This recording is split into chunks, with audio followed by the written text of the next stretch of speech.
C'est parti. Parfait. Tout ce que vous direz sera retenu contre vous maintenant. Oh my God. Allez, on attaque. On est 27. Apparemment, tout est parfait. Donc, écoute, Ouais, je Stéphanie, vois. C'est bon? les projecteurs sont tournés vers toi. Allez, je vous fais un partage d'écran. Normalement, vous avez à l'écran le slide là maintenant. Je vais peut-être réduire ça. Tout à fait. Jeanne Lorraine qui vient d'arriver. Ça, je le réduis pour que voilà, ça soit plus lisible. Est-ce que c'est bon? Là, vous avez bien le partage d'écran à fonctionner? Yes. Ok, nickel. Alors, transformez vos opportunités en chiffre d'affaires. C'est l'objectif, toujours, ce qu'on fait avec Jonathan là jusqu'au mois de décembre, c'est vraiment de préparer 2022, votre chiffre d'affaires de 2022. Et aujourd'hui, on va analyser vos chiffres. C'est un peu basé sur la loi des 20-80 de Pareto. En vrai, ce qu'on va faire, c'est s'appuyer et détecter chez vous qu'est-ce qui fonctionne chez vous personnellement, parce que l'idée derrière, ça va être de le développer encore plus et de monter en puissance.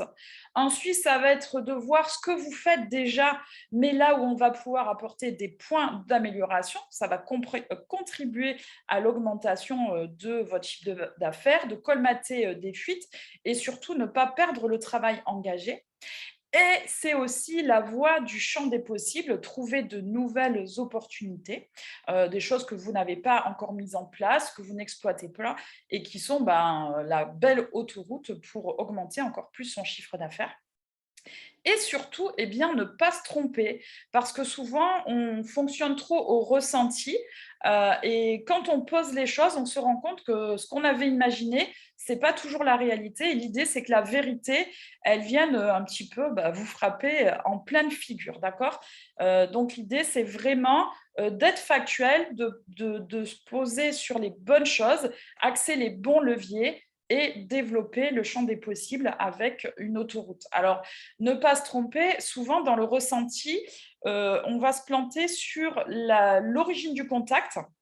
Par exemple, il peut y avoir un canal d'acquisition qui vous génère beaucoup, beaucoup, beaucoup de prospects. Du coup, vous vous dites, waouh, pour moi, c'est un super canal d'acquisition client.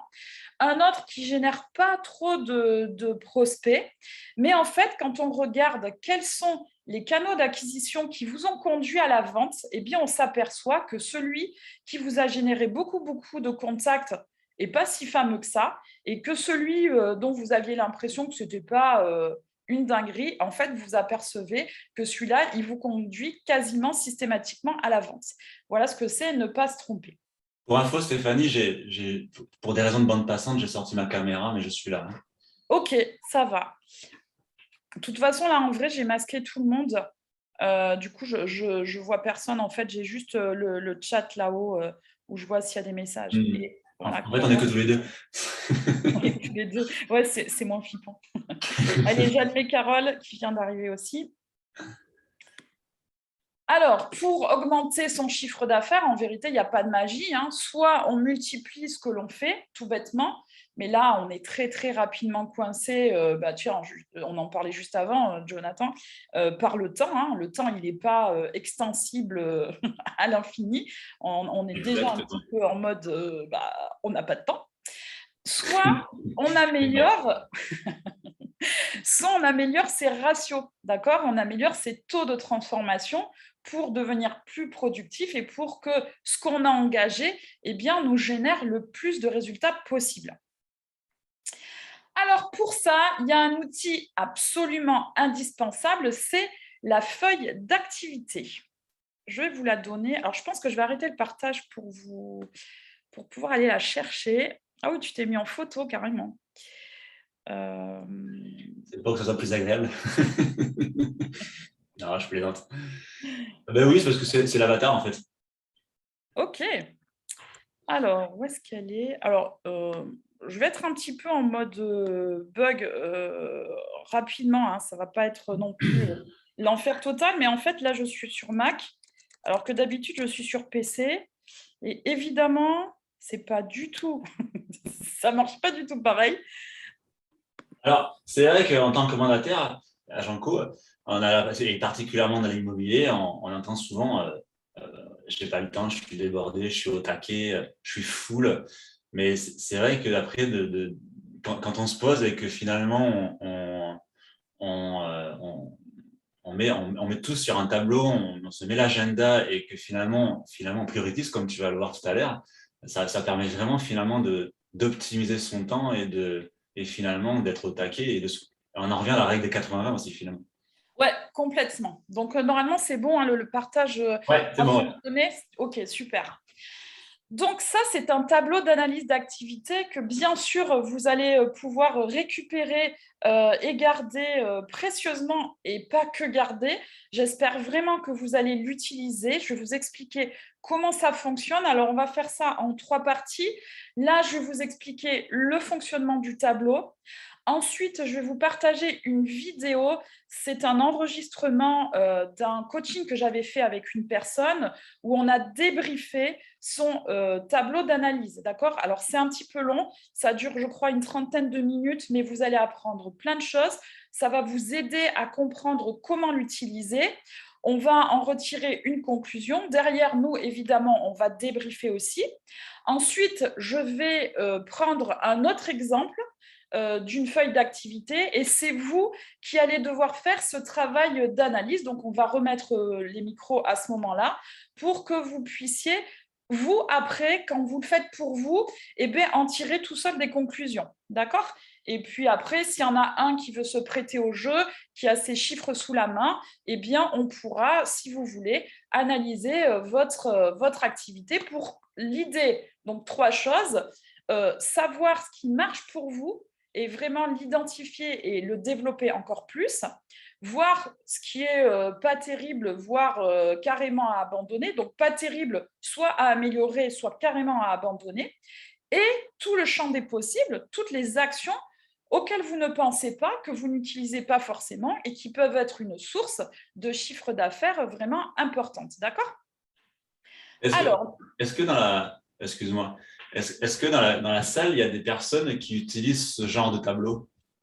Est-ce qu'il y a des personnes qui ouais, qui mesuraient leur ratio tout simplement, hein, qui exactement, ouais. essayaient de faire cette analyse pour savoir comment ça fonctionne, où vous pouvez aller trouver de nouvelles performances.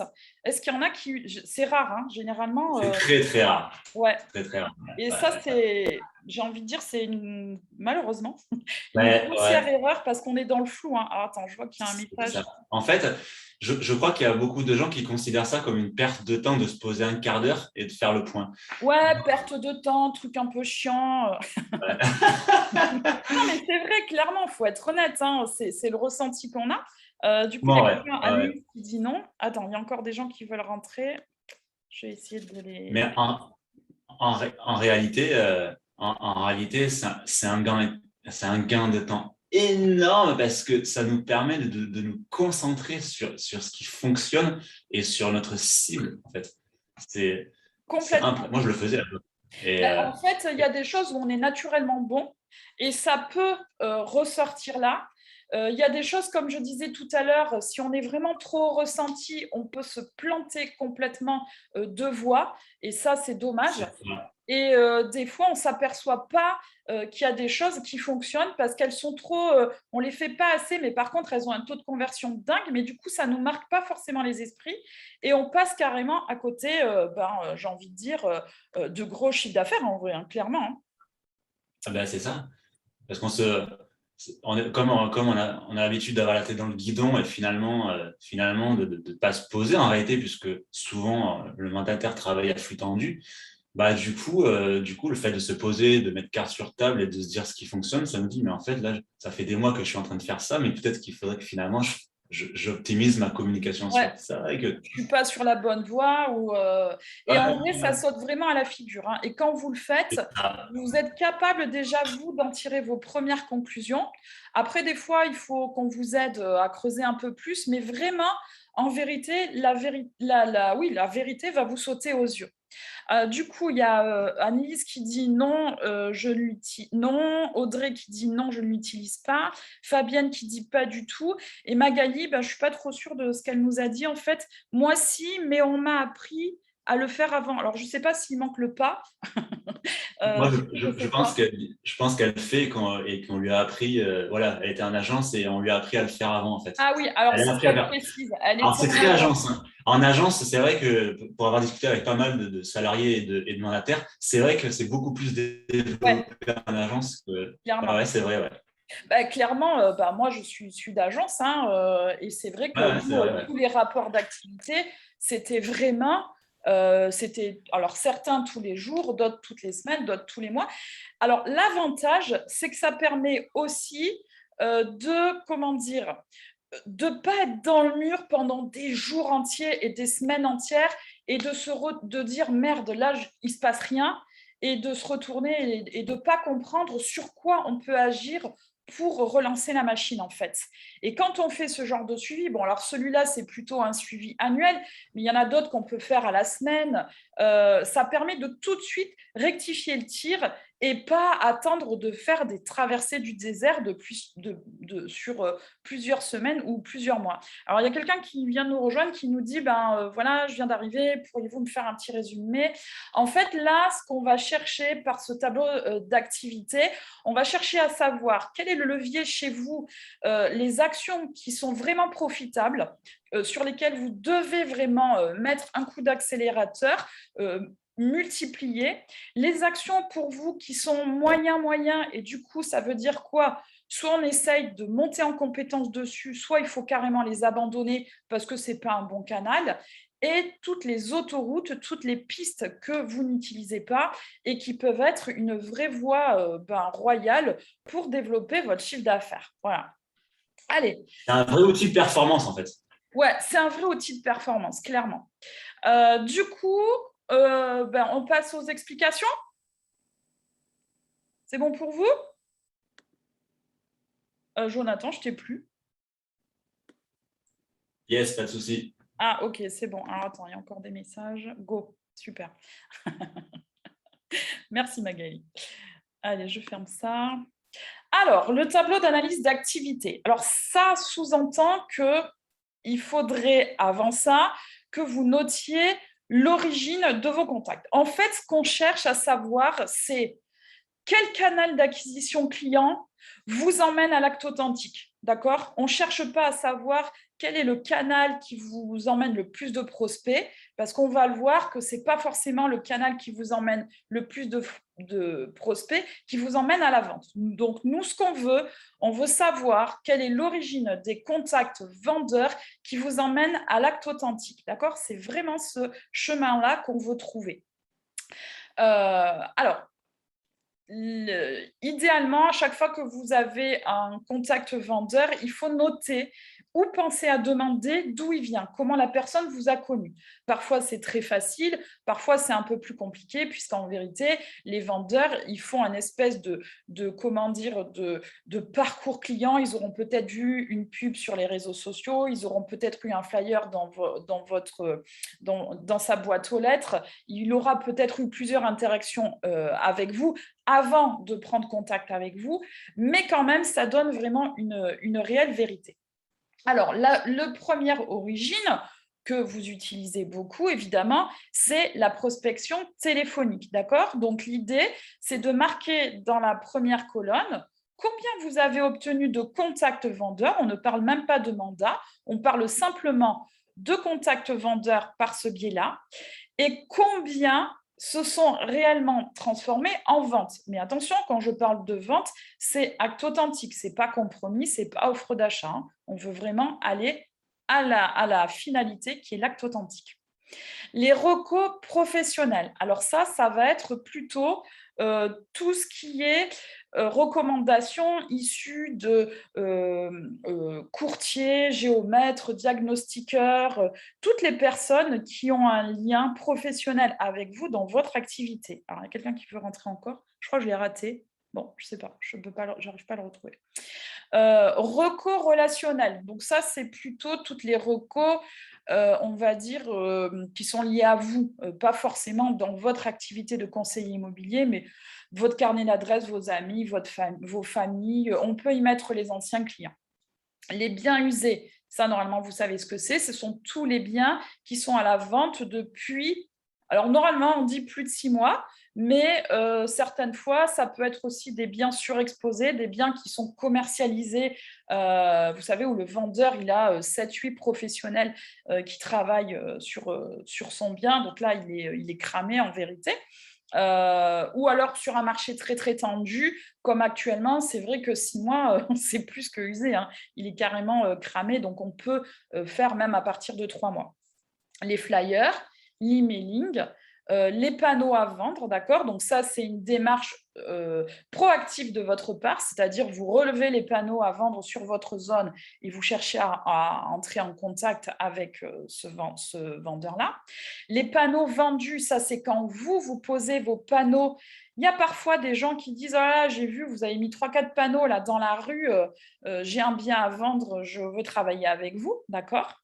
La prospection SMS, les acquéreurs qui ont un bien à la vente. Donc ça se passe généralement quand vous faites vos découvertes acquéreurs et que vous leur demandez comment ils vont financer cette acquisition et que vous découvrez qu'ils ont un bien à la vente. Google My Business, qui est vraiment l'outil web au service du local, c'est le seul qui est aussi puissant à ce niveau-là. Les réseaux sociaux, éventuellement Internet, votre site, une machine à lead, enfin, ou toute autre comment dire, source et origine de contact vendeur. Hop, j'admets. Voilà. Ensuite, on va vouloir connaître vos actifs, d'accord? Les actifs, c'est votre portefeuille. Alors, on va faire la différence entre les mandats que vous avez réellement rentrés et les biens que vous êtes allés voir, dont vous avez fait des estimations et vous n'avez pas forcément rentré le mandat. D'accord? Donc, l'idée, parce qu'on va calculer derrière vos taux de transformation, l'idée, c'est de savoir combien de rendez-vous 1 vous avez fait, combien de R2 et du coup d'estimation vous avez réalisé, et de là découle combien de mandats simples vous avez en stock, combien de mandats exclusifs. Ensuite, on va analyser les pertes. Combien de mandats que vous avez rentrés, là pour le coup, ont été au final retirés de la vente, c'est-à-dire le propriétaire a décidé de ne plus vendre, tout simplement, ça arrive. Les mandats, là c'est plutôt évidemment des mandats simples, que vous aviez rentrés mais que vous avez perdus, soit parce qu'ils se sont vendus de PAP ou par un autre professionnel, je marque par agence, mais en vérité ça veut dire professionnel. Et ensuite, des estimations que vous aviez réalisées qui ont fini malgré tout dont vous n'avez pas rentré le mandat pour X raisons, soit parce que vous n'avez pas réussi, soit parce que vous avez décidé de ne pas rentrer ce mandat, d'accord? Et combien ont fini par se vendre.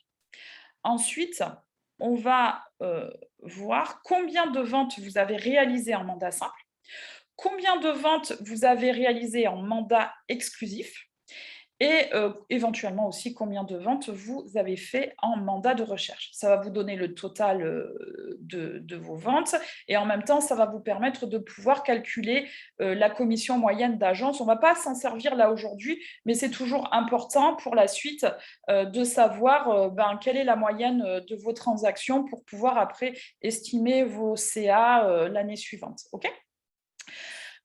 Qu'est-ce que je voulais vous dire là-dessus? Ah oui, s'il y a une personne qui est une pro des chiffres, qui est capable là, de remplir ce tableau pendant la vidéo que je vais vous passer et qui a envie après de présenter ça pour qu'on le débriefe ensemble, pour qu'on l'analyse ensemble, faites-le. Et ensuite, on analysera ensemble votre propre tableau. Est-ce qu'il y a quelqu'un qui veut se prêter au jeu? Est-ce qu'il y a quelqu'un qui a envie de le faire ça et qui a les éléments pour le faire? Parce qu'il faut quand même avoir déjà un petit peu noté ça. Peut-être que la personne là, qui utilise un petit peu ça, on peut le faire. Alors, Fabienne qui dit « On parle de propriétaire, non d'acquéreur ». Fabienne, je ne suis pas sûre de comprendre la question. Je pense qu'elle demande si c'est un tableau cibler vendeur ou acheteur. Alors là, on cherche à savoir que les origines de mandat, en fait, et je pense que c'est plutôt par rapport à l'origine là, de contact acquéreur-vendeur.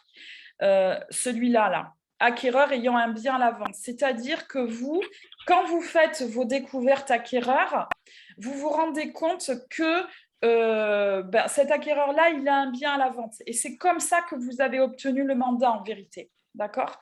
Et ça, c'est une piste. Oui, je vous envoie le doc. Alors, je ne sais pas trop comment faire, mais on va regarder. Je vais peut-être arrêter le partage pour ça. Je vais l'envoyer dans le chat.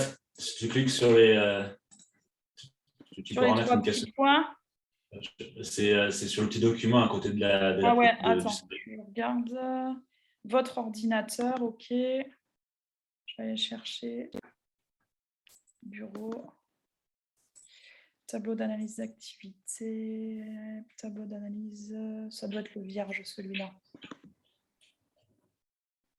Je vais juste vérifier. Ouais, normalement, c'est le vierge. Si ce n'est pas le vierge, vous me le dites, mais normalement, c'est bon. Tu me dis, Jonathan, tu vérifies, s'il te plaît. Yes, je suis en train de l'enregistrer là. Alors, est-ce qu'il est. Tac, tac, tac. J'ai pas dû télécharger au bon endroit. Si déjà vous avez des petites questions là, pendant qu'on vous fait passer. Ouais, c'est bon, c'est le vierge. C'est bon, c'est le vierge. Ok, ouais, super. Ouais. Non, mais c'est vrai que c'est super important, ça. C'est la base, c'est la structure. En tant qu'indépendant, on a envie de dire même qu'on a plusieurs métiers. Outre l'aspect technique de l'immobilier, on nous demande d'être comptable, fiscaliste, prospection, diagnostiqueur, notaire, enfin, on touche à tout. Et c'est vrai qu'on peut vite se laisser déborder et se laisser aller à la procrastination. Et le fait d'avoir un outil comme ça, et encore une fois, on le sait, 80% des conséquences sont générées par 20% des causes en moyenne. Complètement. Ça permet vraiment de concentrer sur ce qui marche et d'optimiser son temps en réalité. Exactement. Et l'idée, c'est aussi de reprendre les rênes de son activité et d'en devenir le pilote, en fait, hein, et non pas de se laisser guider par un espèce de, j'ai envie de dire, flou artistique, un peu travailler au feeling, hein, parce que là, vraiment, on est le vrai pilote de son activité. Encore une fois, on est pro. Voilà. C'est du professionnalisme.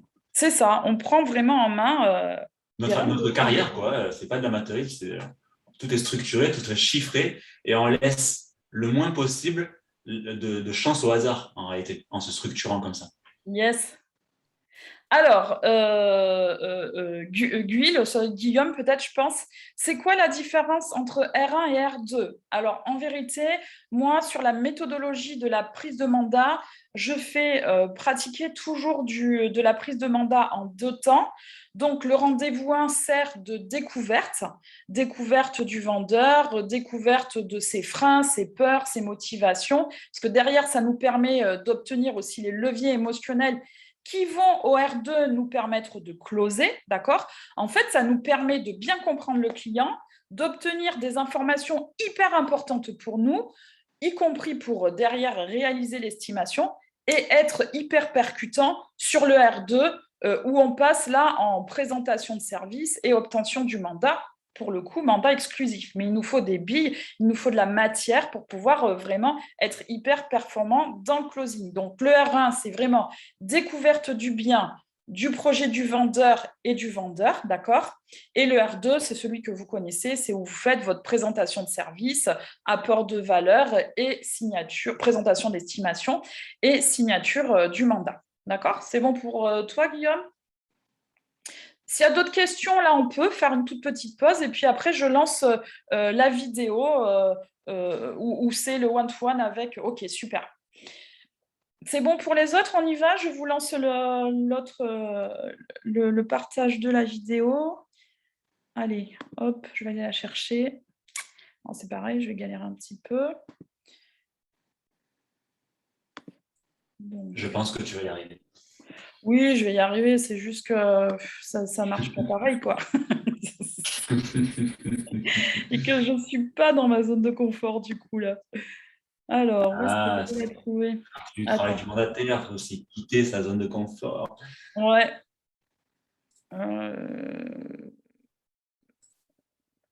d'activité, c'est pas ça. Facebook, on n'en veut pas. Ça, j'en veux pas. Où est-ce qu'elle est? Ah mais non, c'est ça. Ah oui, ben voilà, c'est bon. Ok. Je suis complètement à l'ouest. Alors, on va l'agrandir.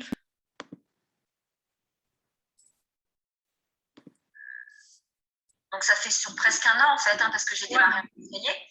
Donc, 13. Ok. Donc, prospection téléphonique, 13. Contact vendeur en un an. Recours relationnel, 24. Ah oui. Ouais, je travaille beaucoup là-dessus. Enfin, je travaille beaucoup. C'est que j'ai pas mal de relationnels, mais tu sais, c'est éphémère, quoi. Donc, il ne faut pas compter d'une année sur l'autre, ça peut être complètement différent, quoi. C'est bon pour vous, le son et tout? Vous entendez bien? Ouais, c'est bon, ouais. Ok. Les biens Mince, pardon. usés, du coup, ça, je ne le travaillais pas. Donc, j'ai pas de... Les flyers, moi, j'ai pu, mais c'est difficile de savoir. Exactement, oui.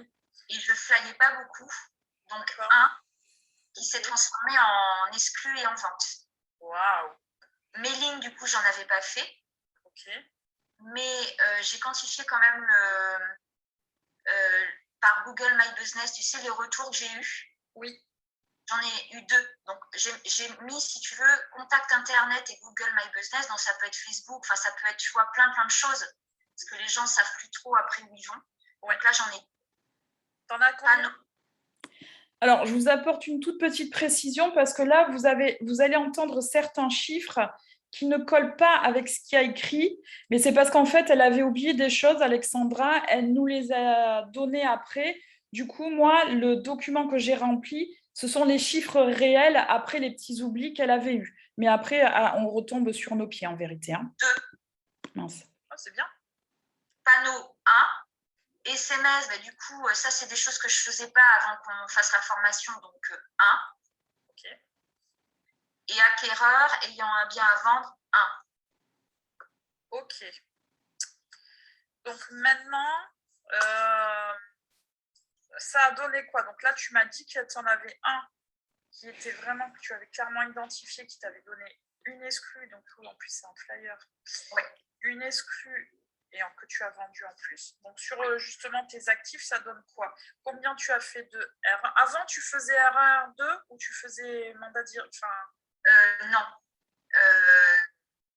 Parce que j'avais très peu d'estimation en fait. D'accord. Donc là, je l'ai mis en place depuis octobre, là, R1, R2. Donc du coup, j'ai réuni les deux. Les chiffres, ils ne vont pas être bons là. Du coup, avant, c'était que tu faisais pas d'esti, tu prenais mandat direct en fait. Non, c'est ça. Alors que maintenant, si tu veux, là, suite à la dernière campagne SMS que j'ai faite, j'ai eu 2 rendez-vous. Donc, il y en a un, il n'a pas abouti sur un mandat, mais l'autre, il a abouti sur un mandat. Mais j'ai quand même fait R1, R2. Ok. Donc, la formation sert quand même à quelque chose. Ok. Par contre, là, il y a un truc qui ne va pas parce qu'en SMS, si je ne me trompe pas, tu m'as marqué 1, alors qu'en fait, tu en as eu 2. Oui, parce que c'est le dernier, là. Oui, je ne l'ai pas compté parce que je l'ai fait, je l'ai rentré. Ouais. Ah, ok, d'accord. Rentré là cette semaine. Donc, ça, je te l'ai fait ce week-end, donc je ne l'ai pas rentré. On le compte? On le compte si tu veux. Ouais. Donc, on met dans SMS 2 du coup. Oui. Tu les as classés comment? Alors, ceux avant que tu ne faisais pas d'estimation? J'ai réuni toutes mes estimations en fait. D'accord. Donc, 6. Ensuite, estimations qui se sont vendues par PAP. Alors, moi, j'ai pu en sortir une. J'en ai quantifié une. Qui s'est vendue de PAP? Oui, une estimation que j'ai faite. D'accord. Que j'ai relancée. Ouais.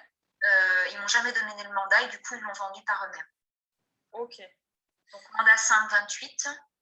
Mandat exclusif 1, parce qu'en fait, j'ai rentré pas mal d'exclus, mais morales. Ouais. Donc, sur le mandat, ce n'était pas exclusif, mais j'étais quand même toute seule, quoi. Ok. Donc ça, ils sont dans tes 28. Oui. On peut les sortir, on peut les mettre en exclu si vraiment tu es vraiment toute seule. D'accord. Parce que du coup, ce qui serait intéressant de voir, c'est dans ces 28, lesquels étaient réellement des mandats simples que tu aurais perdus ou vendus, Et lesquels étaient où tu as bossé toute seule dessus et que tu as vendu ou pas derrière? Ouais, mais attends, il y a un truc qui ne va pas parce qu'après, j'ai mis vente, mandat exclusif 5. Du coup, ils sont là. Ah, d'accord. Donc ça, c'était vraiment 28 mandats simples, purs et durs. Ouais. Et après, dans vente, mandat exclusif, j'ai mis 5, mais dedans, tu avais des exclus morales. D'accord, c'est pas grave. Donc, du coup, on les rajoute là. On les rajoute à mandat exclusif, du coup. Ok. Vente, mandat simple. Et bien, du coup, dis donc, sur une année, j'ai vendu qu'un mandat simple. Aïe, aïe, aïe. Et 5 exclus. Si, c'est bien. Bah, ça fait ressortir ça, ouais.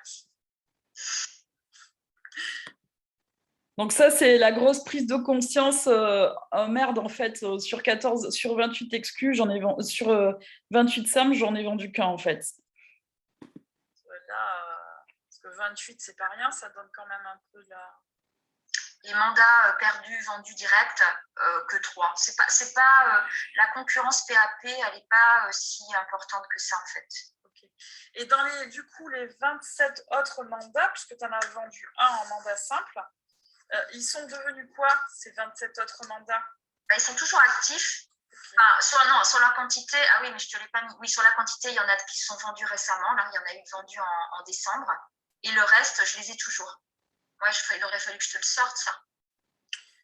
Ça serait bien de voir effectivement ceux qui ont été vendus, que tu as perdus, tout simplement. Hein. Ouais. Mandat perdu en vente PAP ou vente, là, on pourrait mettre même par des confrères. Hein. Ouais, mais du coup, il n'y avait pas la rubrique alors. Ouais, du coup, je vais le rajouter, ça. Donc, ce qui s'est vendu par les professionnels aussi, quoi. Ok. Ouais. Donc, 15. Qui ont été vendus soit de PAP, soit par un autre confrère? Oui. Ça fait la moitié, plus de la moitié. Là, pardon, excuse-moi, je veux repréciser, c'est que les confrères ou c'est PAP et confrères? Les deux. Tu veux que je dissocie? Non, non, non. Hein? Non, bon, bah écoute, c'est clair et net. Hein. Qu'est-ce que tu en conclus, toi? Déjà, j'en conclus ça. Maintenant, j'en suis persuadée, c'est faut rentrer des mandats exclusifs, ça c'est clair. Parce que finalement, sur les 6 ventes. Alors, quand je dis 6 ventes, c'est que des actes. Hein. Je n'ai pas compté les compromis qui allaient se faire, que j'ai signés et qui allaient se signer en février. Là. C'est vraiment acte. Ça a un gros impact, il y en a combien? Il y en a quand même 3 de plus. 3 de plus. Ouais. Et ils sont où ceux-là? C'est quoi? C'est des exclus, c'est des simples, c'est quoi? Où ils sont dans les mandats, ils étaient dans les 28. Dans les simples, du coup? Sur les 3, il y en a un exclusif et 2 simples. Ok. Donc, ça te ferait... Mais je ne les ai pas comptés parce que pour moi, tant que ce n'est pas acté, il peut toujours... C'est vrai, mais c'est quand même très très bien parti. Là, ce genre de stats, on peut se permettre là pour voir un peu faire le bilan.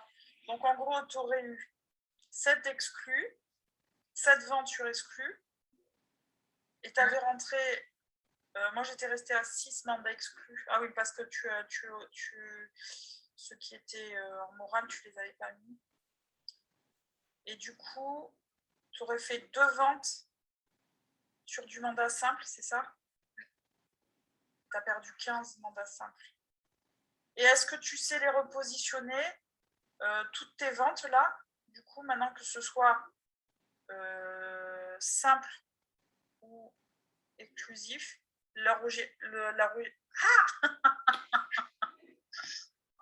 essayé une troisième fois. L'origine du contact, parce que tu m'en as identifié une. Alors, donc on les compte toutes, même celles qui vont se signer là. Ouais. Alors, donc là, c'est 2 recos relationnels. Ancien client, c'est considéré comme une reco. Hein, reco. Ouais. C'est même presque plus que la reco, mais oui. Et bien, 6 recos. Relationnels. Oui, oui, oui. 6 recos sur 9 ventes, c'est ça? Oui. L'autre, elle est du flyer, ça fait 7, il m'en manque 2. Et ben, il y a alors celle qui va signer là, c'est un panneau et donc j'ai appelé. Ok, panneau vendeur. C'était une prospection téléphonique. Et ce que je me dis, si tu veux, la question qui se pose, c'est le relationnel. Bon, c'est super, hein. Moi, ça fait 2 ans que ça me fait travailler, donc c'est super. Mais je me dis, à un moment donné, ça va s'épuiser. Et je préfère anticiper. Parce qu'à un moment donné, alors à moins d'élargir le portefeuille relationnel, mais à un moment donné, ça s'épuise quand même. Hein. C'est quelque chose qu'il faut renouveler et voilà. D'accord. Est-ce que tu peux me faire une photo de ta feuille là? Ouais. S'il te plaît. Alors du coup, le chiffre d'affaires que je t'ai mis, il est sans les 3 ventes qui vont être faites. Ok. Donc je te le rajoute plus 3 ventes. Alors du coup, je te le mets en TTC plus. Alors, qu'est-ce qu'on a dit? 6 recours. On a dit un panneau et 2 pros. Je te l'envoie tout de suite? Oui. Allez, j'ai reçu. Donc évidemment, ce que je t'ai rajouté en bas, c'est le CA. Mais la commission moyenne, elle reste la même. Hein. Elle reste celle que je t'ai marquée. Ok, d'accord, super. Donc, bon, on est quand même assez net là sur l'exclu, ça c'est clair et net, parce que là, tu as vraiment la moitié de tes mandats et après, c'est pas dingue. Le taux de transformation là sur les simples, en fait, il est. Donc, ça veut dire que ton taux de transformation sur les mandats simples, il te faut en gros 14 mandats simples pour faire une vente. C'est un truc hallucinant. Ouais. Mais oui, mais si tu veux, on est tellement beaucoup. Ouais, mais à la limite, tu vois, ceux-là, ça vaudrait presque le coup de ne pas les rentrer. Ouais. Les travailler par contre à fond en mode suivi. Ouais. Hein, ça ne veut pas dire qu'il ne faut pas s'en occuper. Parce que j'ai pas fait, si tu veux, les biens usés, quoi. Que j'ai pas fait. Alors, ça, c'est encore autre chose, effectivement. Là, tu vois, il y a plusieurs trucs. Il y a qu'effectivement, l'exclu, là, c'est clair et net. Tu as un taux de transformation, tu as vendu toutes tes exclus, je ne me trompe pas. Bah oui. Même les morales. Oui. Tu en as une qui traîne morale par là, qui n'a pas été vendue? Dans les... non, plus maintenant. Voilà, donc tu vois, c'est clair et net. Tu as un taux de transformation de 1 sur 1. Quand tu rentres une exclue, qu'elle soit morale ou vraie exclue, tu la vends. Okay, c'est vraiment ça qu'il faut travailler. Ensuite, effectivement, il y a des choses. Alors, j'entends effectivement tout à fait ce que tu me dis par rapport au relationnel, que c'est quelque chose que tu ne peux pas. Alors, qui est fort quand même chez toi, c'est ta source essentielle. Hein. Mais tu ne peux pas y compter dessus. Enfin, de façon systématique et claire. C'est-à-dire, tu ne peux pas dire je rencontre 10 personnes, je sais que je vais avoir. Quand je dis ça, en fait, c'est pour pouvoir avoir un prévisionnel là-dessus. On ne peut pas tabler le prévisionnel sur du relationnel, puisque ça dépend du nombre de personnes que l'on connaît. Et si on ne développe pas au quotidien le nombre de personnes que l'on connaît, à un moment donné, ça se tarit. C'est pour ça qu'Alexandra a dit oui, mais je sais que je ne peux pas m'appuyer dessus parce qu'à un moment donné, ça va s'épuiser. Par un mandat derrière. Ce qui n'est pas le cas des autres systèmes de prospection.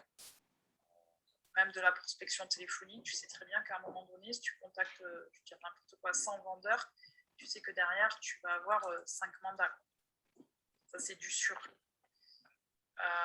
Donc, effectivement, c'est important de continuer à travailler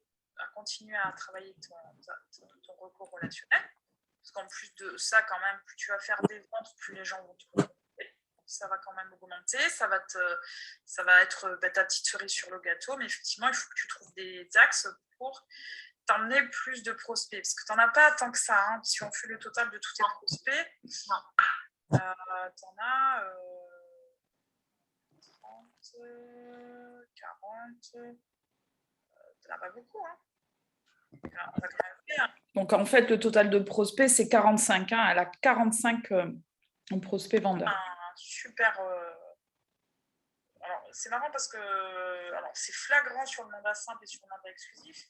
Où là, sur le mandat simple, tu as un taux de conversion qui est même largement par rapport à la moyenne nationale, tu as explosé le truc, tu vois, dans le mauvais sens. Mais par contre, par rapport au nombre de contacts vendeurs que tu as eu, par contre, là, tu es quand même bon.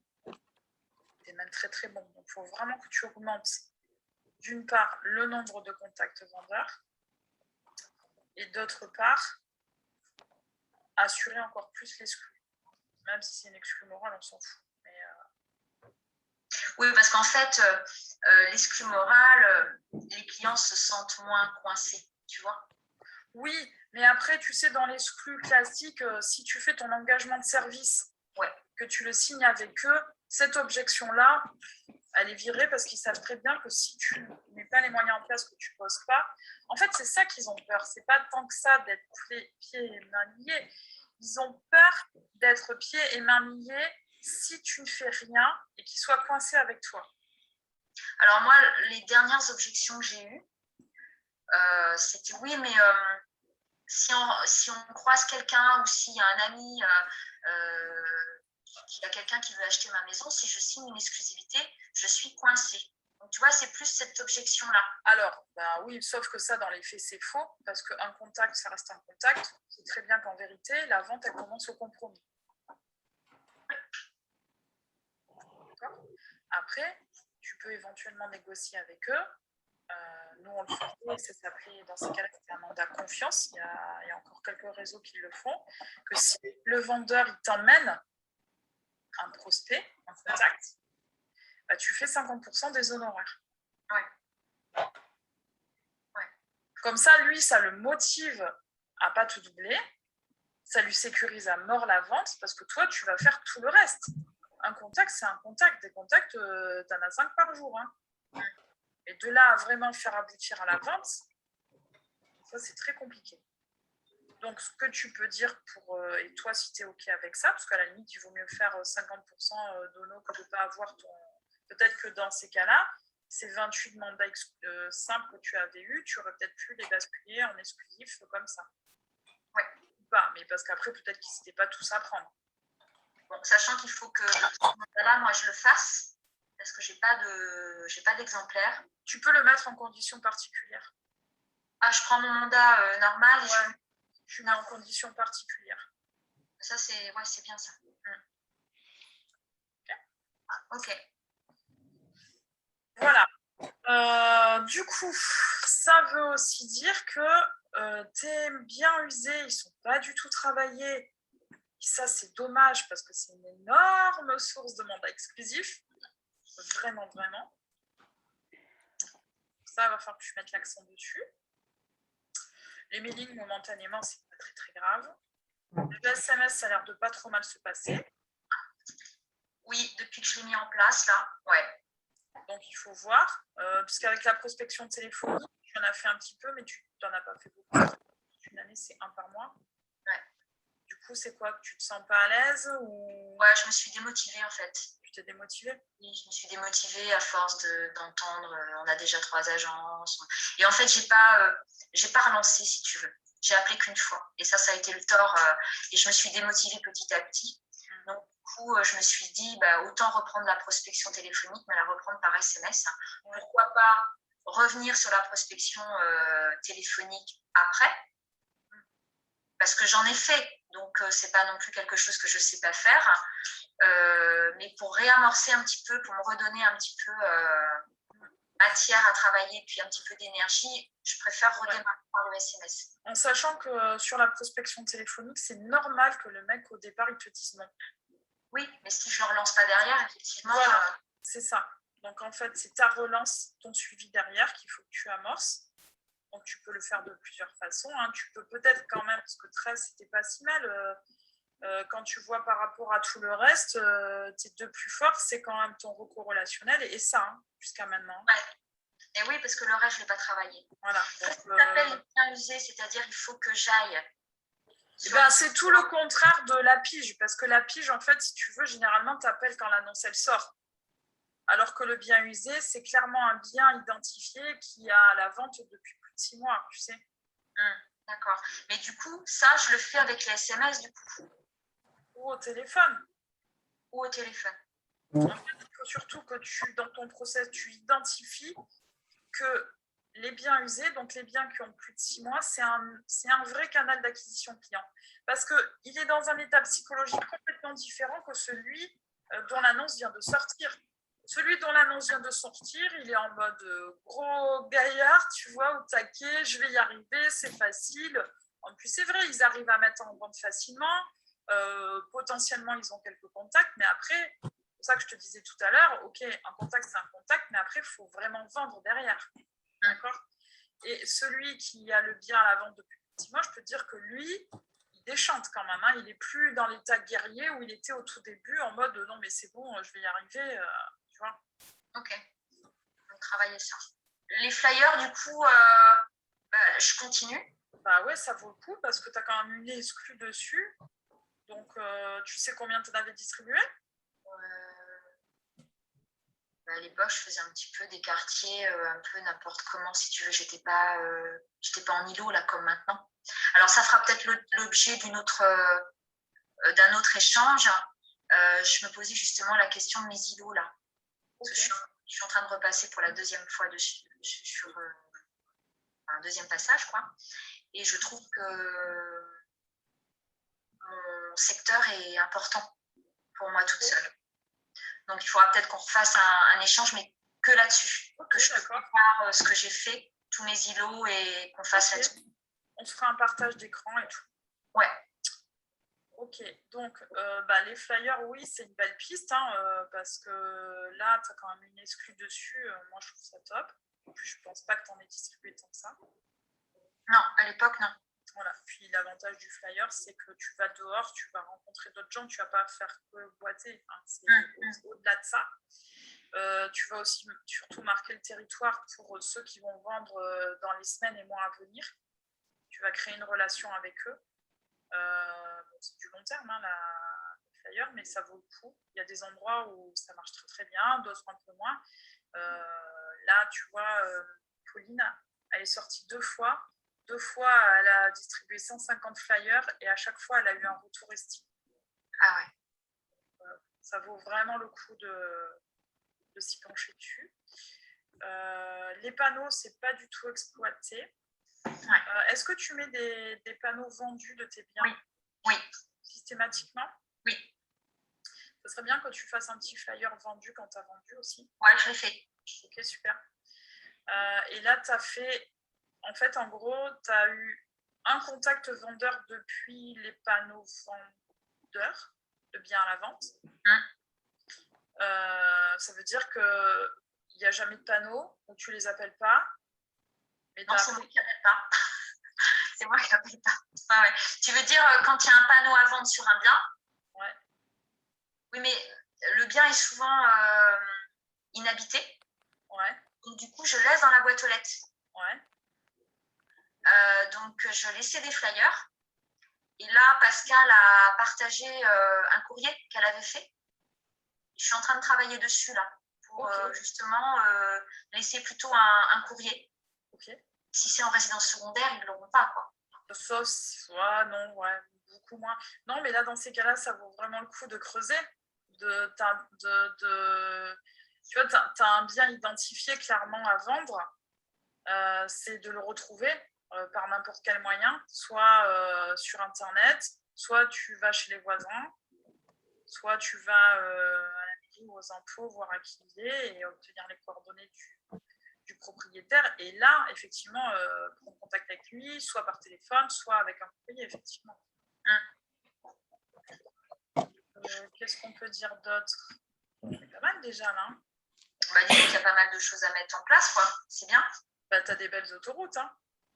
Et du coup, le mandat simple, tu disais au début, pas forcément les rentrées, mais les oui. Oui, il vaut mieux, parce que là, tu dépenses de l'argent, de l'énergie, et puis l'impact n'est pas le même auprès du vendeur, quoi.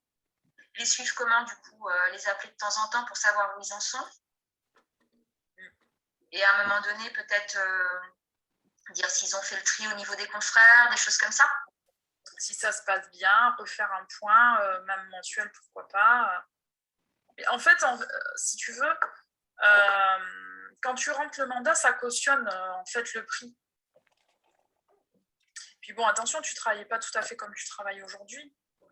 Peut-être que là, aujourd'hui, ce nombre de mandats simples, il va plus se présenter, en fait. Oui.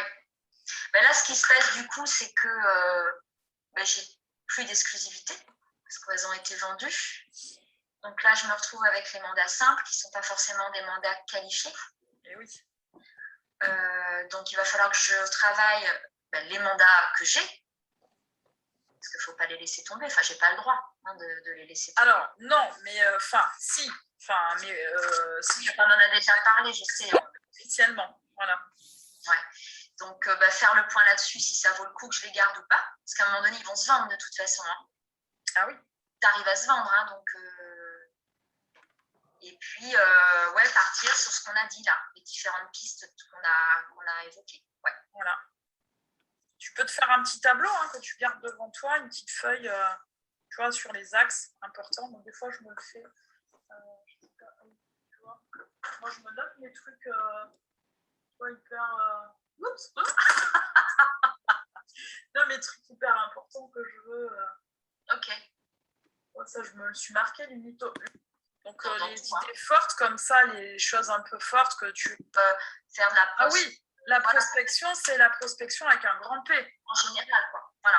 Après, il faut que toi, tu définisses dans cette créneau de prospection, qu'est-ce que tu fais, c'est quoi ton objectif, ton message, ton positionnement, enfin bref. Ouais.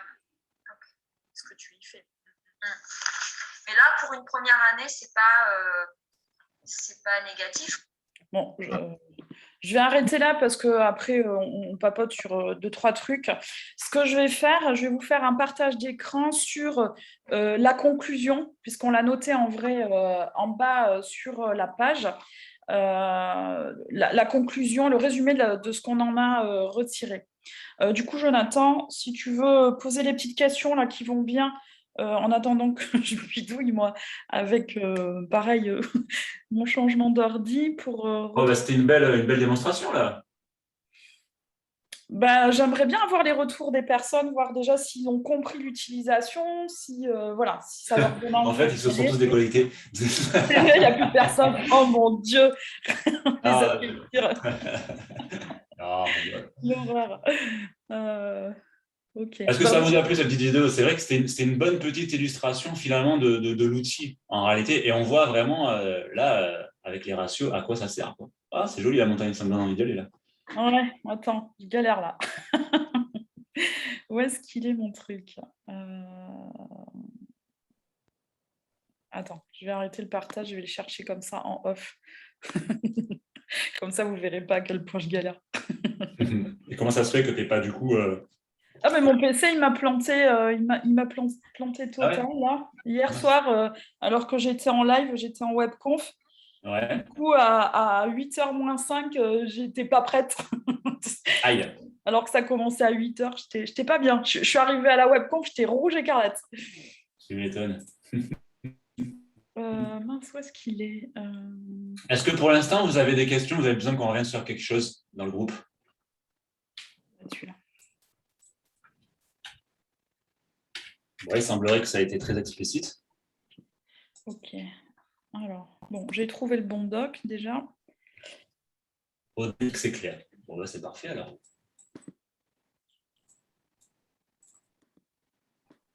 Tu dis ça... Audrey, tu dis pas ça pour faire plaisir à Stéphanie. Ah non, il ne faut pas. Je plaisante. Voilà, allez. Donc, du coup, l'idée, c'est d'en tirer des conclusions. Et là, on a vu qu'en vérité, en termes de taux de transformation sur le nombre de contacts qu'elle a et de ventes qu'elle fait derrière, franchement, il n'y a rien à dire en vérité parce que, voilà, elle est à 1 sur 5, on est plutôt très bon. En revanche, son taux de transformation du mandat simple, là, c'est plutôt une grosse cata, puisqu'il lui faut 14 mandats simples pour faire une vente. Et en plus de ça, on s'aperçoit que les autres, elle les a perdus. Donc, bon, c'est pas une grande réussite là-dessus. En revanche, son taux de transformation sur le mandat exclusif, moi, j'ai envie de dire sans surprise, il est de 1 sur 1, c'est-à-dire que toutes ces exclus, je crois qu'il y en a 7, je crois que je me suis plantée là, mais elle les rentre et elle les ressort direct. Les points d'amélioration. Alors, sur la prospection téléphonique, elle passe en mode suivi parce qu'elle ne le faisait pas. Et en plus, honnêtement, elle a eu que 13 contacts téléphoniques pour une vente derrière. J'ai envie de dire, c'est vraiment une voie qu'il faut qu'elle exploite, qu'elle aille plus loin, voir si vraiment ça persiste et ça signe, parce que là, franchement, ça sent plutôt bon, j'ai envie de dire. Mettre en place le travail sur les biens usés, parce que ça, elle ne le fait pas du tout, alors que le bien usé, c'est vraiment la source de mandats exclusifs vendables dans la semaine qui suit. C'est vraiment le chemin le plus court pour aller à la vente, d'accord ? Là, clairement, ce qu'on en a conclu, c'est qu'elle abandonne complètement le mandat simple, qu'elle passe en estimation et en mode suivi, qu'elle instaure le flyer parce qu'en vrai, elle a des bons retours. Et en vrai, ça date de l'année dernière. Depuis, elle le fait et c'est une voie qui s'est confirmée. Elle a énormément de retours sur le flyer. Exploiter plus que ça les panneaux à vente parce qu'en fait, elle en a contacté un qui a abouti à une vente et je ne sais pas si vous avez fait attention, elle a dit que les autres, elle ne les appelait pas en fait. D'accord ? Donc, il faut vraiment qu'elle développe ça. Et ensuite, exploiter la piste des fameux acquéreurs-vendeurs parce qu'il me semble qu'elle en avait un qui était issu de là, je crois, ou qu'elle n'exploite pas du tout, je ne sais plus. Où est-ce qu'ils sont nos acquéreurs-vendeurs ? Si, elle avait eu un contact vendeur là-dessus, et en fait, elle ne faisait pas ses découvertes vraiment acquéreurs comme il faut. Voilà la conclusion qu'on peut en tirer là-dessus.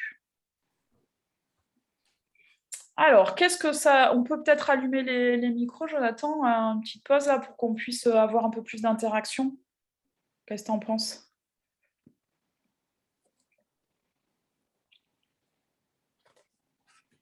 T'es là ?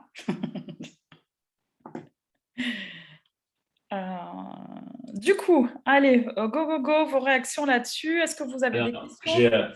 J'avais coupé mon micro. Il y a Béatrice Bonneau qui a son micro ouvert. Peut-être que tu veux commenter, Béatrice ? Non, c'est une erreur. Ah, Autant pour moi. Attends.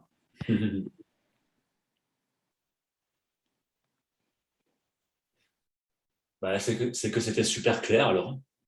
Là, mais en tout cas, moi j'aime bien des francs oui, des francs non, ou des je sais pas, je suis pas convaincue. Parce que comme ça derrière on peut en débattre. Carrément, ouais. Mais en fait, moi je pense que c'est pas bien ce que tu as fait. On débat maintenant. Là. Je sais pas si tu as répondu à Guillaume ou Guy, l'estimation, tu la fais pas plutôt en R1 que R2 ? Ah non, jamais. Non, mais en fait, je vois pas les questions. Attends. Quelqu'un qui dit « Je ne sais pas où trouver le temps de faire tout ça ». Et l'estimation, tu l'as fait plutôt en R1 qu'en R2. Non, justement, je la fais en R2. Parce que mon R1, il me sert à collecter les informations dont j'ai besoin pour faire une estimation qui va être fiable derrière et dont il ne va pas y avoir des choses que je vais découvrir après, qui vont venir modifier mon estimation.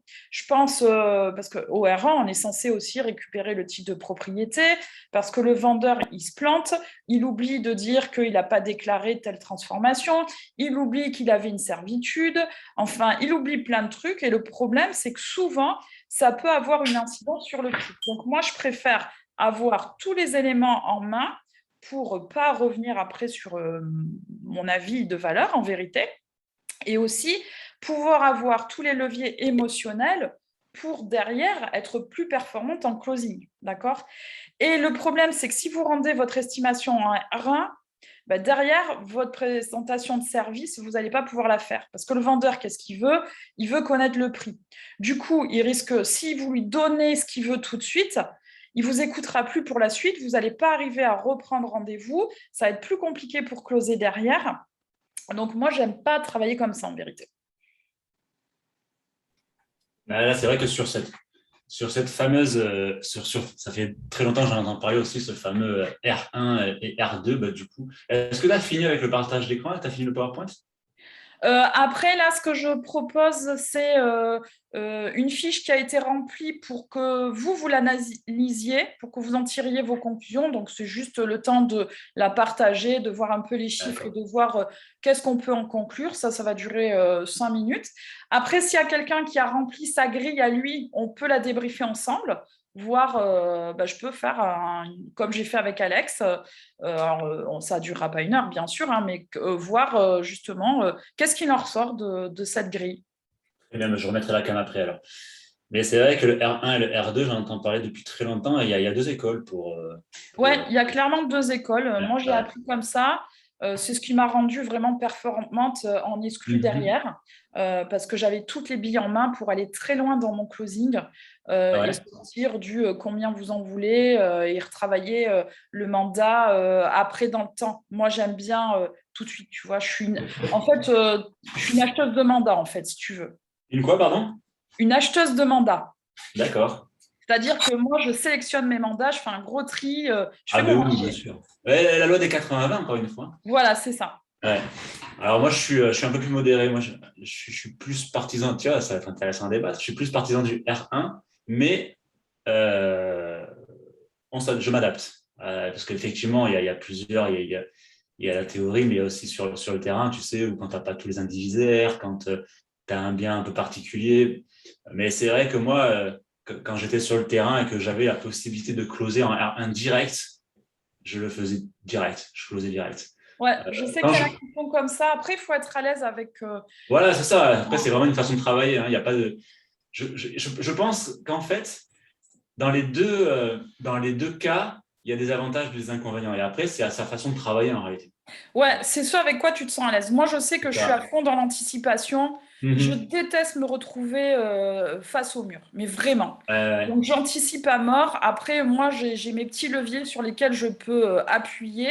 Et derrière, bon, après, moi, tu sais, j'ai fait un gros CA. Du coup, j'ai travaillé ça, la performance totale, mais parce que moi, je me sens à l'aise là-dedans, en fait.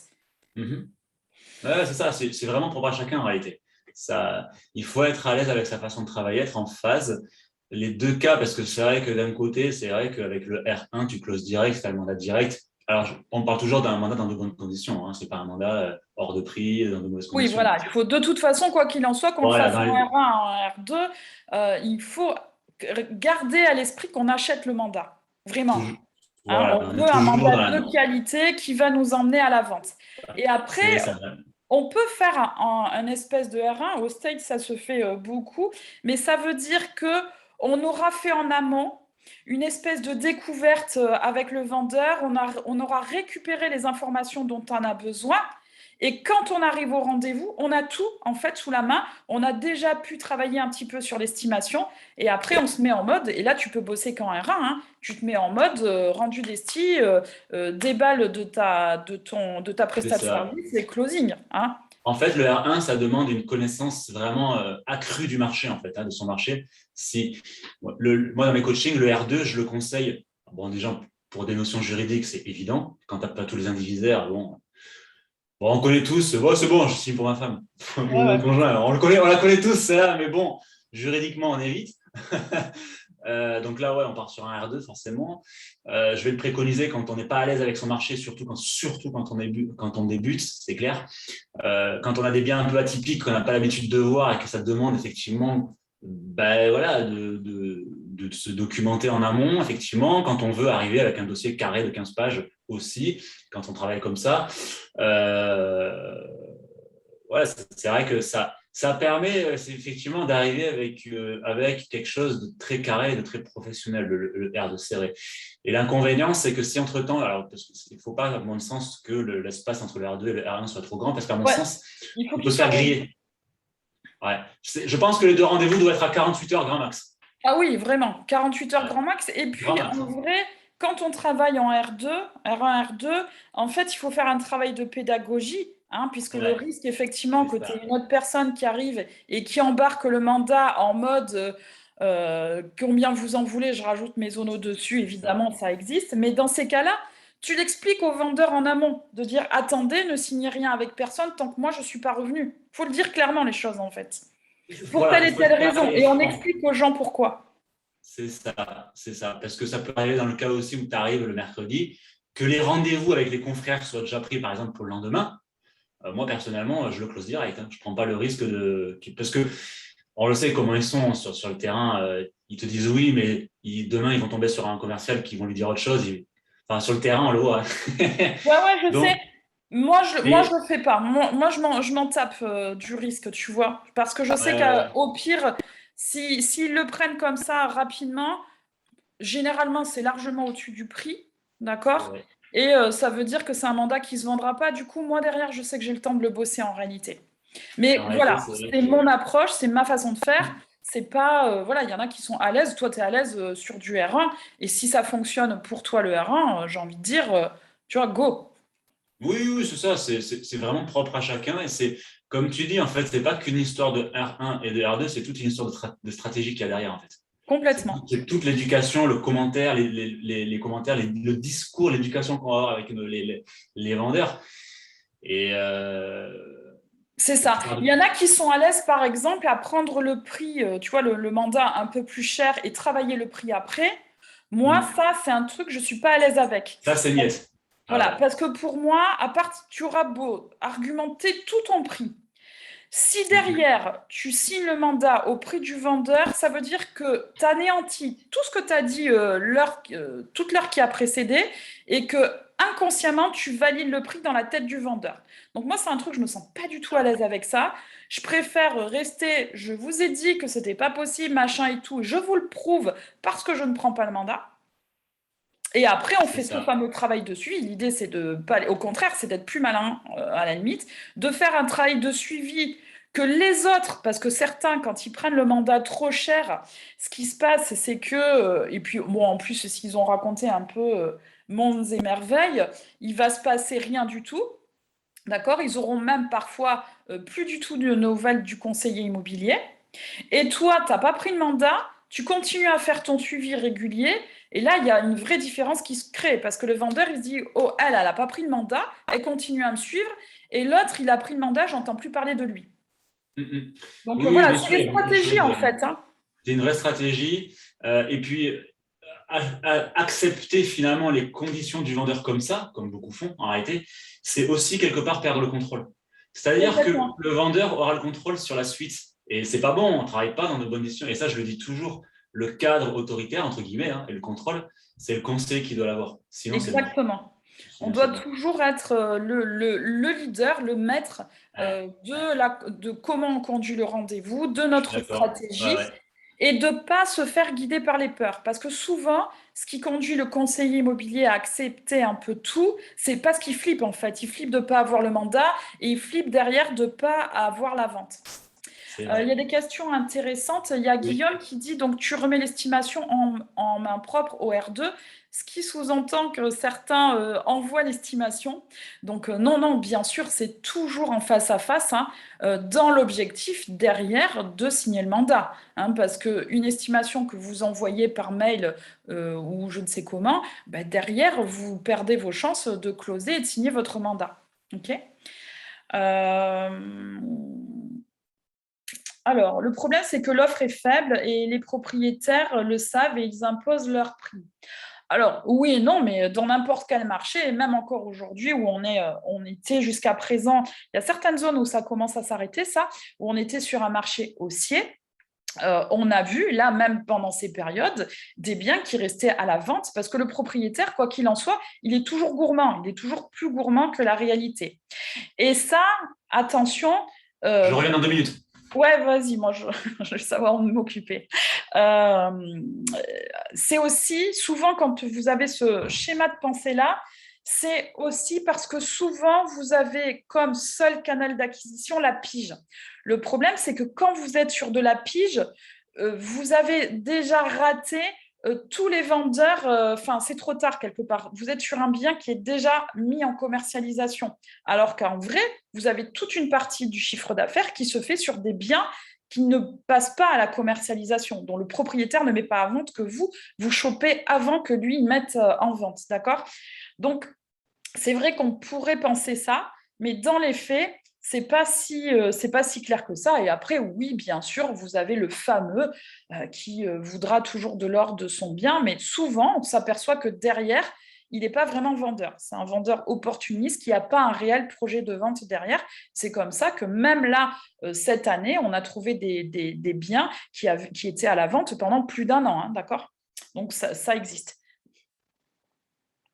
Les formations, vous verrez avec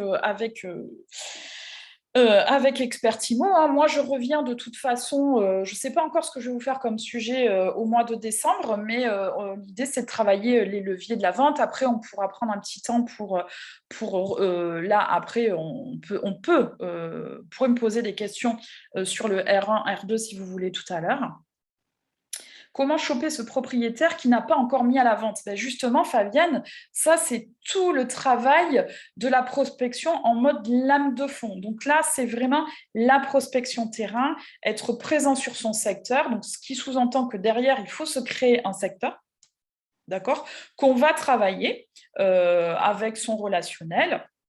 Et la prospection avec un grand P, hein. La prospection, c'est tous les jours augmenter le nombre de personnes qui vous connaissent, soit en tant que vous, individu, soit en tant que conseiller immobilier, hein. C'est augmenter, c'est ce que Alexandra travaille beaucoup, hein. Elle travaille beaucoup sur son relationnel parce qu'elle connaissait beaucoup de gens, elle avait un chouette carnet d'adresses, quelque chose qu'elle développe. Et c'est aussi du coup le boitage, hein. C'est un des axes du boitage. Le boitage n'est pas forcément de trouver le vendeur qui est en vente tout de suite, c'est le vendeur qui va nous générer des estimations. Parce que les estimations, c'est vraiment le vivier de vos futurs mandats. L'idée, c'est d'être en amont du projet de vente. Un vendeur, entre le moment où il se dit « je vais mettre mon bien à la vente et je le mets réellement à la vente », la moyenne nationale, c'est 10 mois. C'est énorme, hein. Donc, des fois, je sais que vous râlez, vous dites, surtout là, ces derniers temps, là, ça s'est débloqué apparemment cette semaine, mais jusqu'à la semaine dernière, il y en a beaucoup qui me disaient « oh là là, moi j'ai que des estis, c'est super relou ». Oui, mais c'est juste que c'est un projet qui n'est pas encore abouti, mais il faut y être dessus. C'est vraiment le moment où vous devez vous positionner par rapport aux autres. En fait, c'est être en amont du projet avant la pige, en fait. Tu connais l'adage, le bon vieil adage que je rappelle tout le temps. J'y pense là et j'y ai pensé tout à l'heure quand tu as parlé des biens usés. C'est pour faire une vente immobilière, il faut arriver soit le premier, soit le dernier. Exactement, mais ça, c'est clairement… C'est trop ça, en fait. Ah, mais moi, c'est ma stratégie, hein. C'est vraiment… tu chopes le client quand il est encore dans sa phase de réflexion, ou alors tu arrives après tout le monde en mode bien usé, et là, tu te tires. Exactement. Ça, c'est trop bon, ça. Et ça, c'est vraiment les 2 meilleurs axes. Pour moi, la pige, c'est vrai que des fois, vous ne pouvez pas trop faire autrement, mais c'est vraiment le truc du milieu où tout le monde se bat dessus, qui n'est pas la dinguerie du monde. La dinguerie, c'est vraiment les biens usés, là où tout le monde a tout raté, et vous arrivez, vous transformez le mec en mandat exclu au bon prix, dans 2 jours, c'est vendu, alors que ça fait 1 an que ça traîne sur le marché, ou alors vous arrivez avant tout le monde, avant tout le monde. Alors, il y a 869 91 36 51 70 le matricule C'est le matricule. Qui demande… Attends, ah non, pardon, c'est Fabienne, autant pour moi, qui demande si on peut faire un truc sur le R1 et le R2. C'est une très bonne idée. Alors, on verra si on le fait tous les deux ou si je le fais. C'est ce que j'ai dit. L'idée, c'est de se rapprocher de toi. Et le mois prochain, on fera le thème, ça sera le rendez-vous vendeur, R1 ou R2, point d'interrogation, ça peut être intéressant. Ok. Allez, ça marche. Ouais. Ok. Alors, Fabienne qui dit « je travaille beaucoup sur la reco, mais ça s'épuise ». Et oui, effectivement, en fait, la reco, comment ça marche?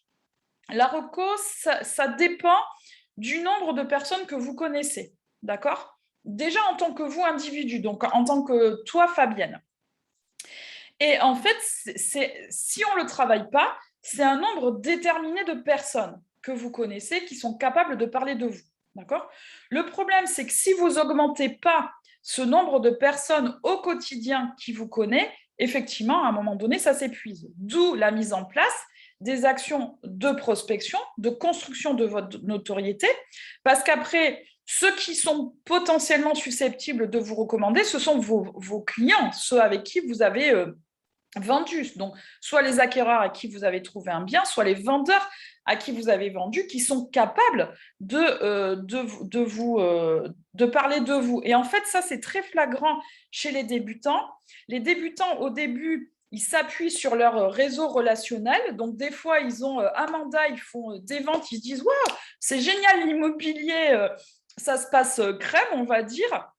Ils ne mettent pas en place leur système de prospection qui va leur générer un flux constant de contacts vendeurs, d'estimations qui vont ensuite se transformer en mandat. Et ils n'ont pas encore le retour des clients satisfaits avec qui ils ont travaillé ou pas, simplement ceux à qui ils ont laissé une bonne expérience. Et du coup, entre les deux, il y a une espèce de grosse traversée du désert, il y a juste un grand vide en fait, et souvent ils ne comprennent pas pourquoi. Ils ne comprennent pas pourquoi au début ça a vachement bien fonctionné et après plus rien. C'est tout simplement à cause de ça. C'est tout à fait par rapport à ce nombre déterminé de personnes qu'on connaît qui est capable de parler de nous. Et du coup, la prospection avec un grand P, elle vient pallier à ça, elle vient augmenter tous les jours le nombre de personnes qui nous connaissent, soit en tant que nous personnes, soit en tant que nous conseillers immobiliers. Ok. Super, Fabienne. Ce que je propose, c'est on va peut-être reposer, vous pouvez reposer une ou deux questions le temps que moi je cherche mon prochain document. Ok, on se revoit à 14h. Ouais, voilà. On se retrouve dans une demi-heure. Ah non, attends, je crois que je l'ai là. Attends, avec un peu de bol, on va l'avoir là tout de suite. Yes. Okay. Je coupe ma webcam parce que je sais que quand on partage l'écran, il y a toujours ça ralentit toujours avec la bande passante. Ouais, sauf que là, j'aimerais bien qu'on bosse vraiment, que ce soit vous qui bossiez dessus, que vous en retiriez, vous, une conclusion en fait, de ça. Alors, mince. C'est pas trop petit, là? Parce que j'aimerais à la fois qu'on voit tout, quoique le nombre de ventes, on s'en fiche. Enfin, l'océan, on s'en fiche. Voilà. Donc ça, c'est quelqu'un qui m'avait envoyé sa fiche d'activité. Du coup, en prospection téléphonique, elle a eu 56 contacts vendeurs. Derrière, ça lui a généré 4 ventes. Ensuite, de la reco professionnelle, elle a eu 12 contacts vendeurs qui lui ont généré 10 ventes. Flyer, elle a eu un contact. Panneau vendu, elle aussi, pareil, un contact qui lui a généré une vente. Et après, on voit que le reste, elle n'utilise pas trop. Autre, c'était de la délégation de mandat, un vendeur, une vente. Ensuite, on voit qu'elle a fait... Alors ça, c'est quelqu'un qui ne faisait pas en R1, R2, on n'y était pas trop non plus là. Donc, on a tout mis à 30, parce que c'est le nombre de rendez-vous vendeurs qu'elle a eu. Dessus, elle a obtenu 19 mandats simples. 11 plus 1, en vérité, c'était pareil, c'était une exclue morale. Donc, 12 mandats. Elle a 2 mandats qui ont été retirés de la vente. Elle a perdu 7 mandats qui ont été vendus soit de PAP, soit par agence. Elle a fait 7 ventes sur mandat simple et 9 ventes sur mandat exclusif, pour un total de 16 ventes. Qu'est-ce qu'on pourrait en retirer là? Qu'est-ce que ça vous... Voilà. Qu'est-ce qu'on peut en retirer comme conclusion? Ok, revenir sur la loi de Pareto, ok.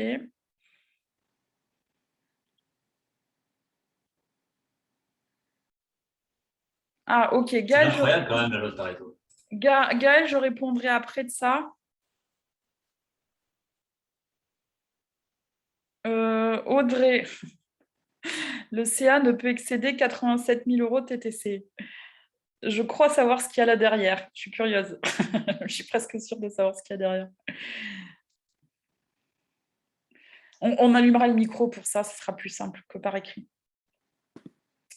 Du coup, qu'est-ce que ça vous... Voilà, qu'est-ce qui vous frappe Qu'est-ce que vous en concluez là déjà sur ce rapport d'activité?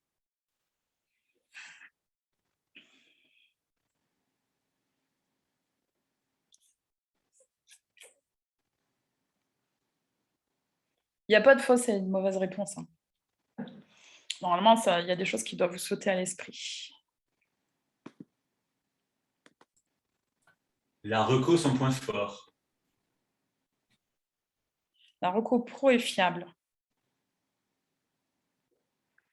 12 mandats exclus pour 16 ventes. Yes. Quoi d'autre?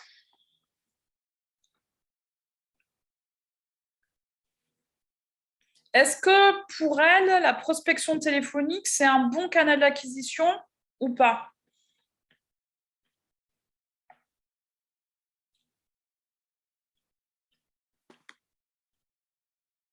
Ok. Et n'hésitez pas, là je pense que si vous souhaitez échanger via le micro, n'hésitez pas, je Oui, pense, à prendre la parole. ça sera peut-être plus simple. On va tester, on va voir si Ça ça... sera plus vivant, ouais. Vous Ouais. avez juste à cliquer sur le micro, sur le plus, et je crois que vous avez enfin, moi, je sais pas, parce que je suis jamais, enfin, généralement, je suis animateur. Je ne sais pas si vous avez la possibilité de mettre le micro, mais normalement, oui. Normalement, je pense que ça va Ouais, ouais, passer au niveau du débit, là. vous activez le son, et si vous souhaitez voilà, discuter des chiffres.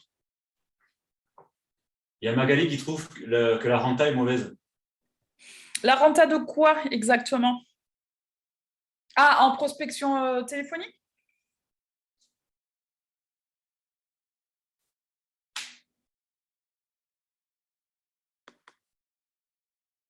Ok.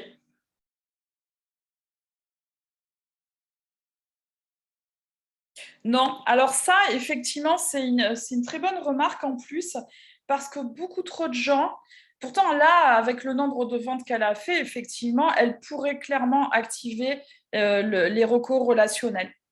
Mais en fait, il y en a qui se font de façon spontanée, où les gens vont spontanément parler de vous. Mais en vérité, la recours relationnel, ça se travaille au quotidien. De se rappeler à la mémoire des gens et d'aller parfois dans son carnet relationnel, de faire des actions proactives où on va les chercher. Du coup, là, effectivement, je pense clairement qu'elle passe à côté de quelque chose. Effectivement, c'est bien vu. Alors, c'est pas qu'il y a une faute, hein, à relationnel, c'est juste que moi, je suis en mode recours sur du relationnel, mais c'est vrai que j'aurais pu faire recours relationnel différemment. Euh, Effectivement, là, je pense clairement que c'est une piste, mais une vraie autoroute très facile à mettre en œuvre. Et d'ailleurs, aujourd'hui, dans mon mentorat, là, il y a quelque chose qui a beaucoup bougé, où Marguerite, elle nous dit, tiens, j'ai relancé mon carnet d'adresses, je le fais quasiment jamais, et c'est dingue parce qu'à chaque fois que je le fais, j'ai toujours un retour. Alors elle est en région parisienne, elle galère pour les mandats, et là, elle a eu, je ne sais plus combien elle nous a dit ce matin, j'arrive pas à le retrouver, mais je crois qu'elle a eu 1 ou 2 contacts vendeurs sur comment dire, la relance qu'elle a fait sur son carnet d'adresses. D'accord? Donc ça, c'est quelque chose qu'on sous-estime et où il faut être parfois un petit peu proactif dessus quand même.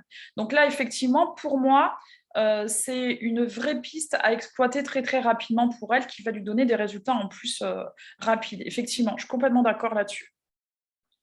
Bon, ben, bravo, en fait, je vois que vous arrivez à comprendre le mécanisme, que les vérités se dégagent réellement. Donc ça, c'est cool. Donc ce que je voudrais vraiment là, c'est que vous le fassiez pour vous, que vous preniez le temps de le faire. Si vous ne le faites pas, ben, essayez de vous lancer là-dedans parce que vous allez voir, ça va vraiment donner une dimension tout autre avec comment dire, votre activité. Vous allez vraiment reprendre les rênes de votre activité. La personne là qui avait proposé de peut-être remplir le tableau avec les chiffres, est-ce que vous voulez qu'on partage et qu'on fasse une analyse sur votre tableau d'activité? Ça serait vraiment chouette. Salut Arnaud.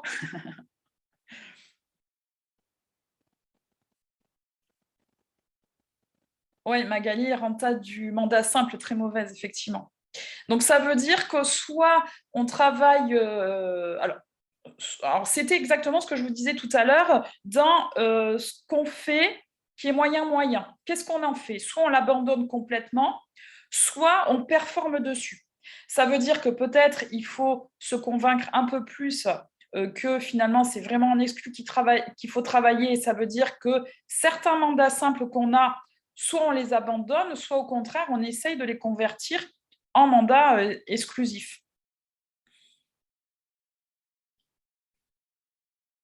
Est-ce qu'il y avait quelqu'un là qui a noté ces chiffres-là qu'on peut partager ou pas? Oui, moi je l'ai fait le tableau. Ah, génial, Magali. Est-ce que on a le droit de se tutoyer? Ah oui, oui, bien sûr. Ok. Bah oui. Moi, je te Est-ce connais, que toi, tu ne me connais pas, mais Ah, alors moi, c'est un petit peu biaisé, je pense, parce que parce ça qu'il fait. te manque des choses, il te manque des éléments, j'imagine. Alors, non, puis ça fait longtemps en fait que je suis dans le métier, donc j'ai beaucoup d'anciens clients. Et c'est vrai que Ok. voilà, la Oui, mais liste. c'est pas grave, c'est ta vérité à toi. Ouais, tout à fait. Si tu veux nous le partager, comme ça, c'est bien, ça fera un autre exemple et puis on va peut-être trouver des choses. Ok.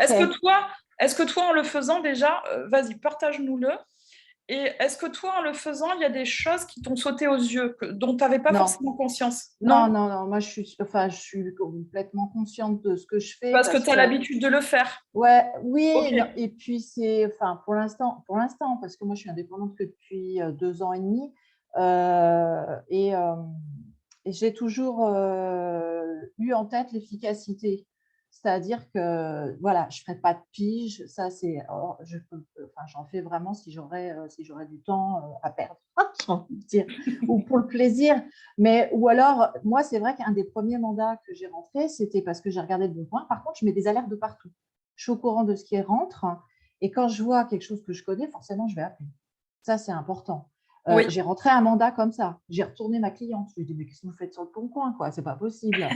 Voilà, je lui ai tellement mis la honte. Elle me dit, ah, mais oui, mais bien sûr, pour vous, vous venez à la maison. Et puis, ça a été un de mes premiers mandats. Je l'ai rentré.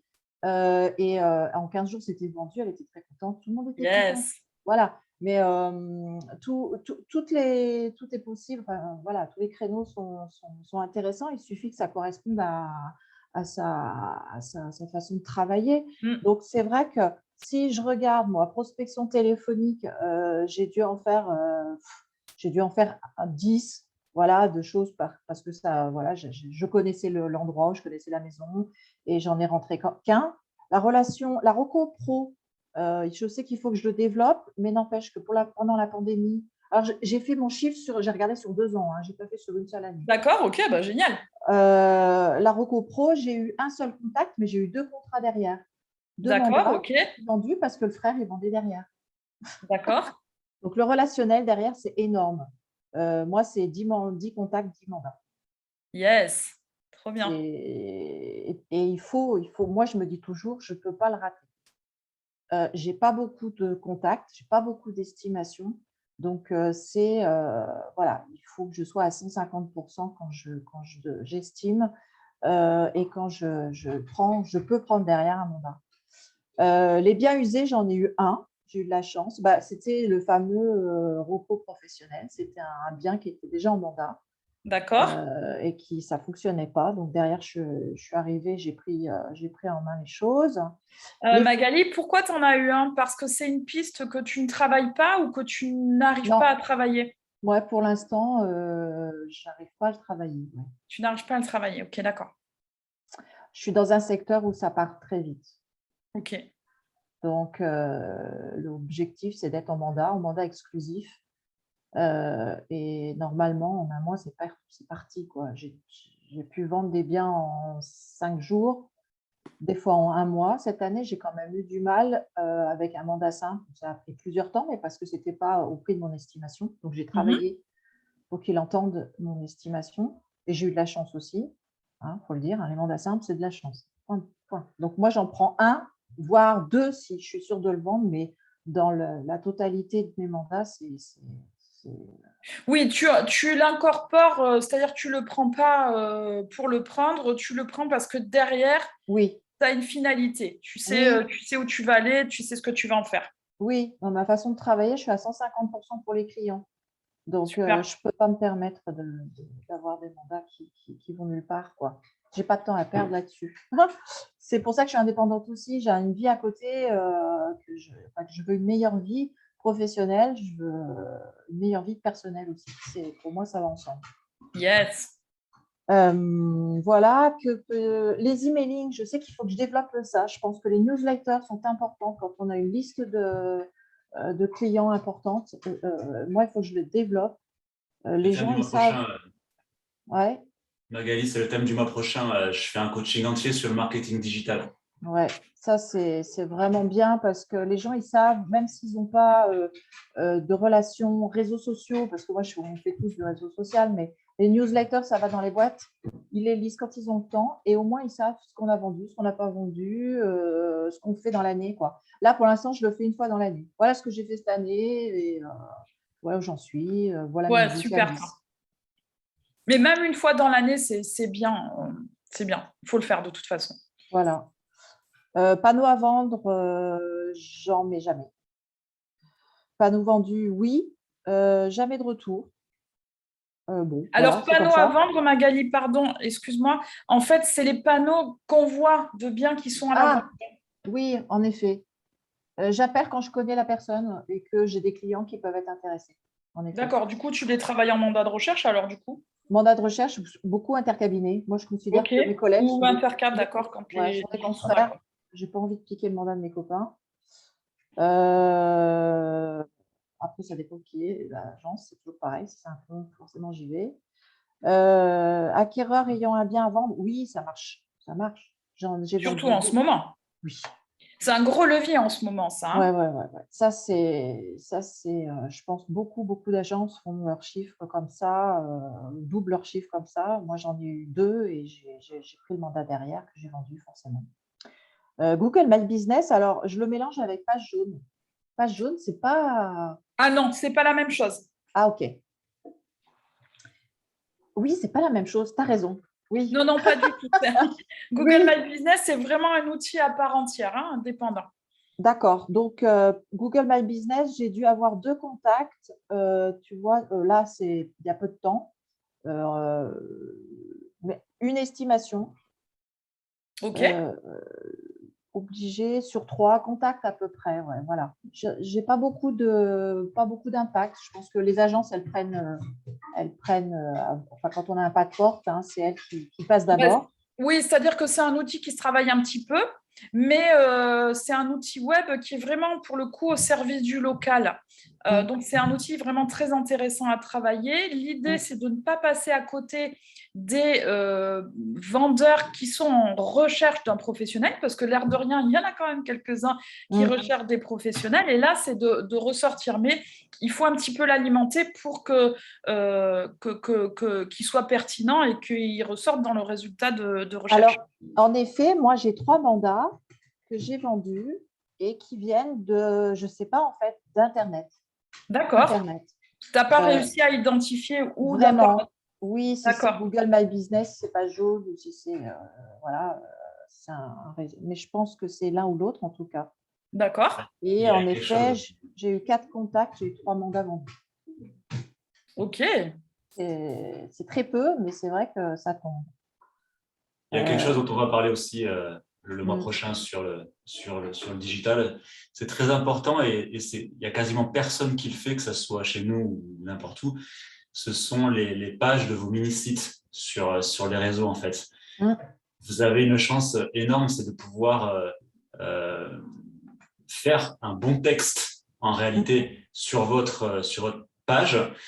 Et il n'est pas impossible, alors après, je ne sais pas, je n'ai pas vu ta page, mais il n'est pas impossible que ça vienne directement de là. Pourquoi ? Parce que ça, on le verra le mois prochain. Le fait d'avoir une page soignée et pertinente en termes de contenu avec certains mots-clés stratégiquement choisis, cette page-là vous référence sur Google. Ce qui fait que si vous avez, par exemple, je dis une bêtise, si tu as envie d'être référencé, par exemple, sur un mot-clé, ça demande toujours une petite étude, mais si tu as envie d'être référencé sur, par exemple, immobilier Bordeaux, par exemple, je pars ça. Tu vas architecturer ton, je ne sais pas si c'est français, architecturer ton texte autour de ce mot-clé et de toute cette sémantique de ce mot-clé-là. Ce qui fait que quand un internaute tapera immobilier Bordeaux, agent immobilier Bordeaux, etc., tout ce qui tourne autour du champ sémantique de immobilier Bordeaux, tu vas augmenter tes chances finalement d'arriver en termes de référencement naturel Google en première page. Et ça, c'est super intéressant et ça peut venir de là aussi. Oui, en effet, sur les sites c'est gratuit en internet, plus.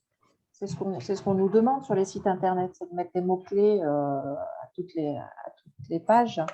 Et oui, ça aussi, c'est un travail à faire. Et on en parlera le mois prochain en détail. Ouais. Voilà. Donc, qu'est-ce que je pouvais dire total, non, mais mon ratio, je sais qu'il est bon, mais il est fragile. Pour moi, il est fragile. D'accord. Pourquoi? Relation. Ah, ok. Du coup, Magali, en regardant là, ta fiche activité, est-ce que tu vois des opportunités, est-ce que tu vois des pistes à emprunter ou des choses à faire pour pouvoir développer ton chiffre d'affaires? Ouais, j'ai repris le terrain. Je suis contente. Là, j'ai vendu tous mes mandats. J'ai enfin du temps pour être sur le terrain. Donc, flyer, pas forcément pour faire du boitage. Je vais voir d'abord tous mes anciens clients. Et, ok, génial. Tout simplement pour leur dire que je suis là, que j'ai changé de réseau. Et parce que c'est par eux. J'ai souvent beaucoup eu de très bonnes relations. Et je sais que ça marchera comme ça. Et puis, oui, augmenter ma notoriété. Ok. Quand on est tout seul, forcément, on a la tête dans le guidon et voilà. On n'est pas sur le terrain quoi, quand on est en train de faire des visites, à droite, à gauche, quoi. Donc, dès qu'on a du temps, il faut vraiment aller sur le terrain. C'est tout bête, hein, je suis allée au marché la semaine dernière, j'avais des flyers. Alors, je suis rentrée dans une association aussi locale. Donc, Yes. du coup, je fais de la pub pour cette association qui me tient vraiment à cœur. Et puis, des fois, en discutant avec la pâtissière, je suis ressortie avec une estime derrière. Bon, c'est pas à vendre tout de suite, mais on a parlé immobilier à un moment donné, parce que c'est le sujet quand même que beaucoup aiment. Et puis, elle m'a dit, mais ma grand-mère, elle a fait estimer, mais je ne comprends pas, etc., etc. Puis voilà, on file une carte et c'est très facile, c'est très agréable. Et il faut y aller, quoi. C'est ça. Alors, j'aime bien la façon dont tu l'as dit, parce qu'en vérité, c'est ça. Il y a beaucoup de conseillers IMO qui encore, même au niveau où vous êtes, parce que vous êtes, normalement, il y a zéro débutant chez vous, mais des fois, il y a un rapport à ça qui reste toujours compliqué, parce que certains d'entre vous, ils vont tout de suite avec la casquette de conseiller immobilier, et ce n'est pas une approche qui leur convient tout de suite. Ouais. Et en vérité, la seule chose qu'on recherche, c'est déjà de se faire connaître en tant qu'individu. Parce qu'après, la question de qu'est-ce que tu fais toi dans la vie, quel est ton métier, elle arrive toujours à un moment donné. Tout à fait. On parlait gâteau, on parlait vie locale, et puis après, c'est sûr qu'il faut pas hésiter à un moment donné quand on peut parler de ce qu'on fait. Et, oui, il faut y aller, il faut foncer. Oui, bien sûr. Après, il faut provoquer parfois la petite phrase de plus qui va faire que la conversation. Et puis pas le faire la première fois où on y va aussi. Peut-être un commerçant, il aime bien nous reconnaître aussi. Donc, exactement. Et qu'on prenne soin de lui, qu'on lui demande lui aussi, qu'on s'intéresse à lui aussi. C'est ça, exactement. Voilà, qu'est-ce qu'il faut que je te dise d'autre? Non, écoute, vraiment merci pour ton partage, Magali. Je pense que c'était vraiment super intéressant pour tout le monde. Toi, derrière, ça te permet de voir aussi tes axes là pour potentiellement continuer à développer ton chiffre d'affaires. Donc, c'est vraiment le but aussi. Donc, c'est cool. Ouais, merci. Merci à toi. Je t'en prie. Merci, à bientôt, Magali. Je sais qu'il y a des petites questions auxquelles je n'ai pas répondu. Je crois qu'il y avait quelqu'un qui disait sur quelle période il faut faire ça.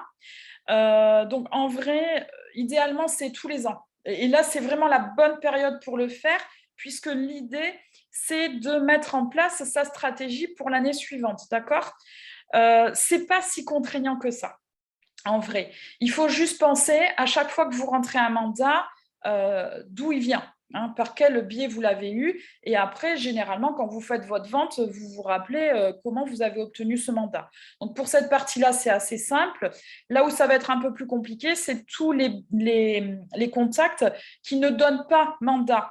D'accord. Mais ça, c'est bien de tenir un espèce de rapport hebdo ou au quotidien, même de savoir combien vous avez de contacts, par quel canal d'acquisition, et après, à terme, de marquer combien vous avez obtenu de mandats là-dessus. Vraiment, c'est pas... il faut penser à le faire. Il faut avoir l'outil pour noter les choses, avoir le réflexe de noter les choses, mais en termes de temps, ça prend pas beaucoup de temps. Mais par contre, derrière, pour vraiment mettre en place votre stratégie, c'est vraiment très, très puissant. Il y avait une autre question qui était sur... rappeler ce que c'est la RocoPro. C'est les professionnels de l'immobilier, on va dire, les gens avec qui vous travaillez dans le cadre de votre activité. Donc, c'est les courtiers, les notaires, les diagnostiqueurs, les géomètres, je ne sais pas, photographes, homestagers, tous ceux qui ont un entrepreneur général. Voilà, c'est tous ceux qui, comment dire, ont un lien avec votre activité, qui vous connaissent en tant que professionnel, peut-être des gens avec qui vous travaillez professionnellement et qui vont vous emmener du monde. OK. Est-ce qu'il y a d'autres questions ou des questions qu'on a oubliées, auxquelles on a oublié de répondre? N'hésitez pas à les reposer. Ça nous évite de remonter trop dans le chat, ou carrément ouvrez votre micro et posez-la nous en direct. Ce sera plus sympa déjà. Ah oui.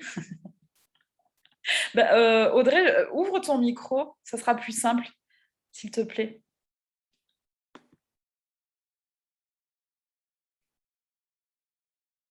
Salut Magali, merci beaucoup à toi. Allez Audrey, t'es là. Du coup, oui, c'est quoi ça, pour toi cette histoire de 87 000 € à pas dépasser? C'est par rapport au régime d'auto-entrepreneur, c'est ça? En plus, c'est pas 87 000, mais... Audrey, Ouais, j'avoue que j'ai pas compris non plus sur les 87. ouais, parce qu'en plus, c'est pas 87 le chiffre, si c'est ça. Non, Audrey, on Non, t'entend pas. non, justement, on t'entend pas, Audrey.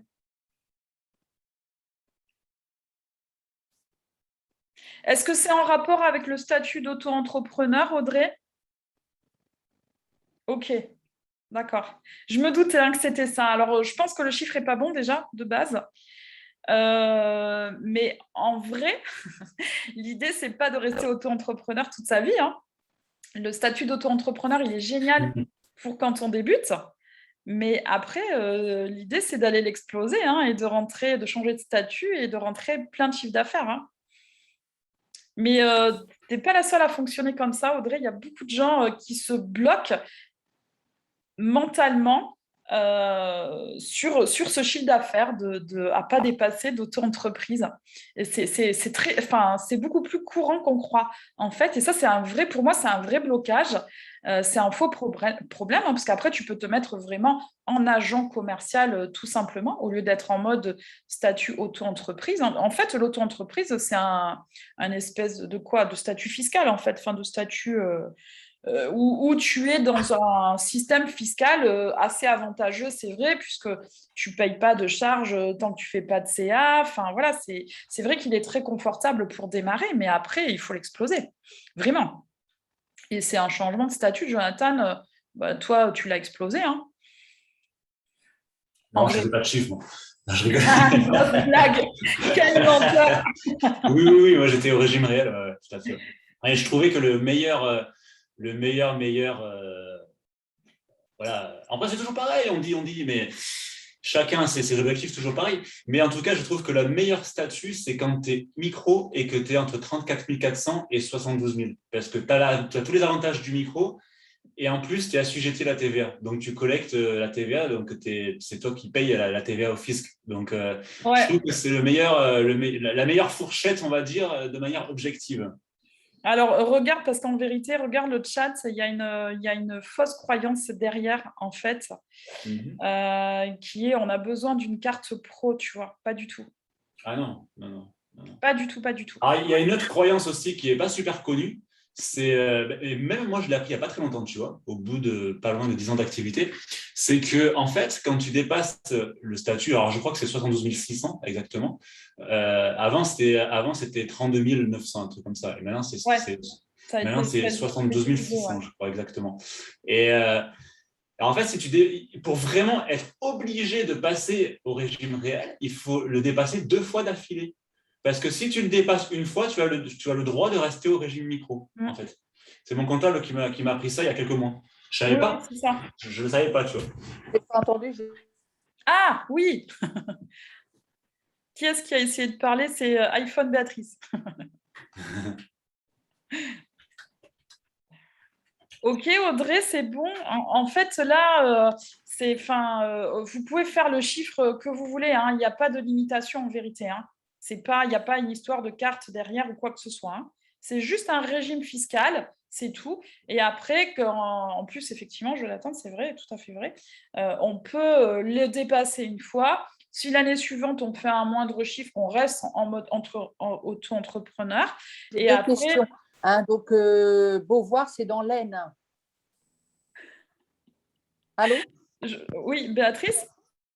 Je crois qu'elle a son micro allumé, elle ne se rend pas compte. Tu arrives à lui fermer, Jonathan, ou il faut que je le fasse? Non, je ne peux pas, je n'ai pas la main. Ah, reprends-la parce que moi, je n'ai plus besoin de partager l'écran. Non, je ne peux pas, il faut que ce soit toi qui le fasses. Ah mince, comment je fais, moi? Alors, il faut que tu ailles sur mon nom en haut à droite et que tu cliques sur plus et tu fais nommer administrateur. Attends, il faut que j'aille sur ton nom. Ah oui, là, ok. Tu cliques sur plus et tu as normalement un petit truc. Nommer animateur, c'est ça? Voilà. Là, je dis administrateur, mais c'est animateur, effectivement. Voilà. Et je devrais recevoir la notification. Moi, tout à l'heure, je n'ai pas reçu de notif, hein. J'ai juste pu partager. Ah ouais? Non, c'est bon, c'est vrai, ouais, c'est bon, je suis animateur. Ouais, super. Putain, j'ai pris un grade. C'est juste ta formation à toi, quoi. Oh, bah c'est nickel, en tout cas, c'était super riche, encore une fois. Hein. Donc je pense qu'on va en rester là, à moins qu'il y ait d'autres questions. Oui, bah moi je peux rester sans problème, mais effectivement, il faut qu'il y ait des questions, parce que moi, j'ai dit à peu près ce que j'avais à dire. Sinon, après, on peut aller chercher l'apéro à la limite. Mais... moi, je suis pour, hein, un bon petit rosé, là. Aussi, d'ailleurs, ton numéro, Jonathan souhaite échanger avec toi au sujet d'un produit, pas de souci, je le mets dans le chat tout de suite, 06 46 10 50 55. Ok, donc, alors je sais que jeudi, il y a une intervention. Alors, c'est pas moi qui l'organise, c'est Louis. Il y a une intervention sur le locatif. Alors, je crois que c'est jeudi. Sur le locatif, et c'est toute la journée. Il y a un spécialiste de la location qui vient. Le mois prochain, parce qu'après, c'est bon pour ce mois-ci, il me semble. Hein. Je crois qu'il n'y a plus rien ce mois-ci après. Ah si, la semaine d'après, c'est moi qui interviens. C'est sur la zone de chalandise. Donc là, on va travailler sur du marketing, mais du marketing vraiment du ciblage sur sa zone de chalandise. Comment faire un peu le point sur sa concurrence, comment fixer son secteur, pas s'éparpiller, parce que ça, c'est très intéressant pour les débutants, même s'il y en a très peu, mais c'est aussi intéressant de faire une petite piqûre de rappel de temps en temps, parce que parfois, on peut avoir tendance à s'éparpiller et à ne pas optimiser finalement sa zone de chalandise. On va travailler sur ça dans 2 semaines. Le mois prochain, Stéphanie revient le mois prochain pour clore ce chapitre sur tout ce qui est... préparer 2022. on avait dit préparer l'année 2022 en termes d'objectifs. Moi, j'interviens sur le marketing digital. On va faire 2 heures à fond sur comment rentrer du mandat avec Facebook. Ça va être super intéressant. Moi, je ne compte pas les milliers d'euros que j'ai fait avec Facebook. Yes. Bon, j'en ai dépensé aussi des milliers, mais même de mais je suis quand même largement positif. Mais en tout cas, même de manière organique, voilà, c'est un investissement en fait. Même de manière organique, il y a moyen quand même de faire pas mal de choses. Donc, on va faire justement, je ne sais plus si c'était Fabienne ou Magali, non, je crois que c'était Magali qui parlait de l'emailing. On va parler bien entendu de l'emailing. D'ailleurs, si ça vous intéresse, je viens juste de publier, alors j'avais fait 2 vidéos avec Alexandre Cordani sur les tunnels de vente. Tu parlais c'est typiquement de la stratégie de l'emailing, donc avec tout ce qui s'apparente avec le call mailing et les tunnels de vente. Donc, j'ai fait un article là, qui est sorti aujourd'hui sur le journal de l'agence, n'hésitez pas à aller le voir. Je l'ai partagé aussi sur Facebook. J'ai fait 2 vidéos aussi sur le tunnel de vente avec Alexandre Cordani. Et le mois prochain, on va faire tout ce qui tourne autour de ce champ-là. On va faire un résumé parce qu'on ne va pas rentrer dans les détails, c'est impossible, tellement le sujet est dense. J'ai fait 2 heures avec Alexandre, Stéphanie, et puis on n'avait pas tout vu, c'est pour te dire. Ah ouais, c'est quand même très technique. Je vais aller voir le replay parce que j'avais pas pu assister au live. Là, je vais aller voir. Ouais, alors, qu'est-ce qu'on a fait? Ah oui, si, sur la première heure, on a parlé de la théorie, donc comment rentrer du mandat avec un tunnel de vente, en fait, hein. Donc, c'est Yes. ce que disait tout à l'heure, alors ça en fait partie avec Magali de la partie newsletter, par exemple, qui est un exemple de contenu. Et la deuxième vidéo, on a fait l'aspect technique. On a fait l'aspect technique du logiciel que j'utilise, System.io, sur comment construire, tu sais, les landing pages, comment paramétrer les séquences automatiques, etc. Ouais, c'est vrai que tu l'utilises beaucoup, toi, System.io, et c'est vrai qu'en plus, c'est hyper Ah ouais. intuitif. C'est vraiment simple à utiliser. Ah oui. Ben, moi, System.io, ça fait des années que je l'utilise. J'ai pareil, hein, avec l'emailing, j'ai rentré plein de mandats avec l'emailing, hein. Tu sais, parce qu'après, ça s'apparente avec tout ce qui est marketing de contenu, tout ça, tu offres de la valeur à Ouais, tes clairement, prospects. tu apportes de la valeur. Ah ouais. Non, c'est très intéressant comme système. Donc, on va parler de tout ça le mois prochain. On peut aussi faire une visio sur le R1 et le R2. Et je sais que Louis voulait faire une visio aussi le mois prochain. Donc, à voir comment on s'organise. Il faut que je vois avec lui. Mais en tout cas, le programme va être dense au mois de décembre. Eh ben, tant mieux. Comme ça, après, derrière, il n'y a plus qu'à fuser. Ouais, on va être bon pour préparer 2022 là. Ben, super, merci à toi en tout cas, Stéphanie. Bah, merci, c'est toujours un plaisir de faire ça avec toi en plus.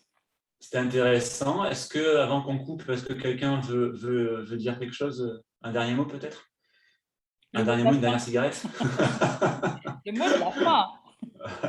De toute façon, le replay voilà, sera disponible comme d'hab. Je l'enverrai à Nadia pour après qu'elle fasse le Merci suivre. Audrey. Puis voilà, mais je crois qu'on va pouvoir. Attends, Ah, il y a Sarah qui veut parler, je crois. ouais. Je crois qu'on va pouvoir aller manger. Hein. Yes. Sarah, bah, du coup, peut-être vous pouvez allumer, ou tu peux allumer ton micro.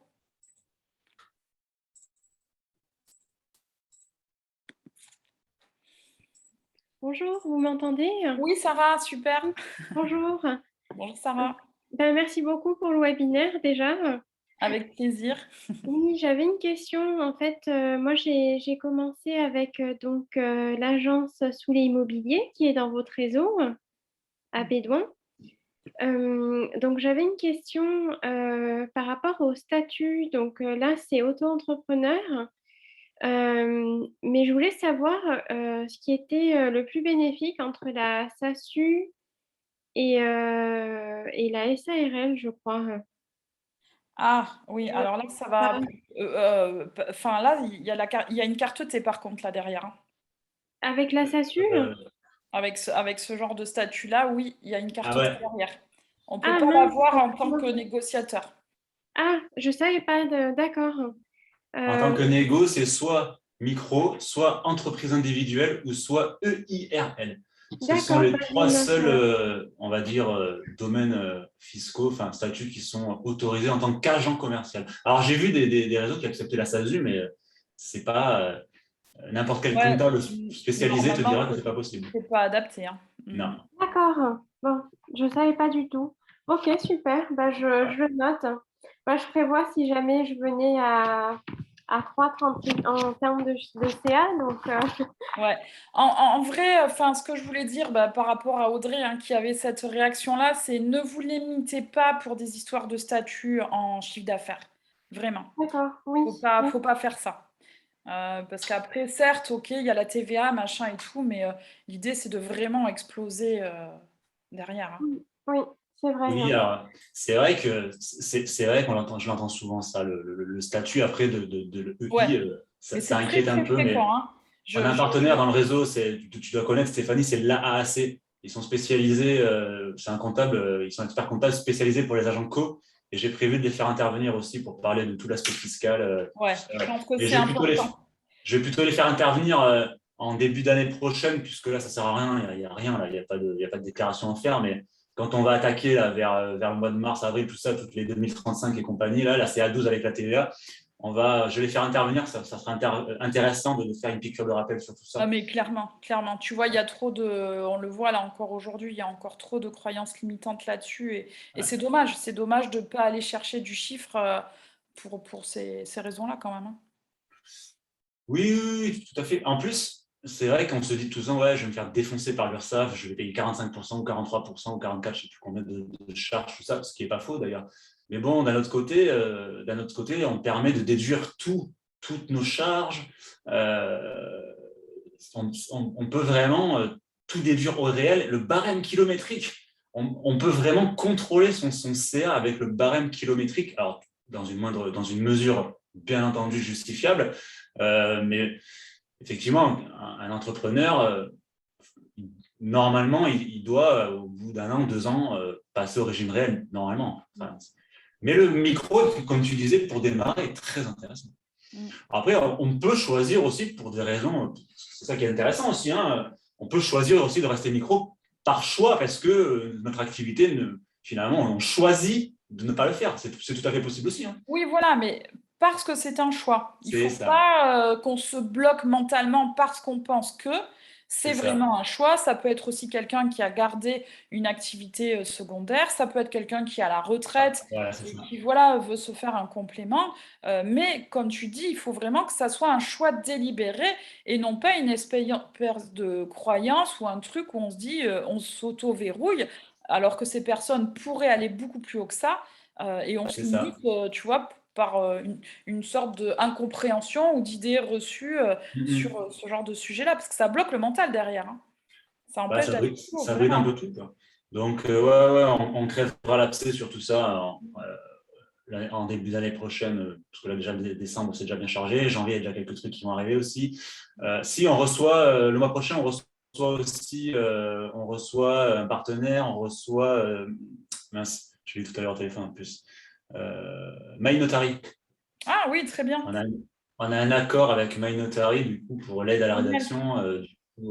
Du coup, on les reçoit le 7 exactement, c'est prévu. Ok. Le 7 décembre, MyNotary. Voilà. Bon, bah dis donc, activité danse là en décembre. Ouais, ouais, ouais, oui, oui, tout à fait. Là. Il y a pas mal de choses qui se passent. C'est intéressant là.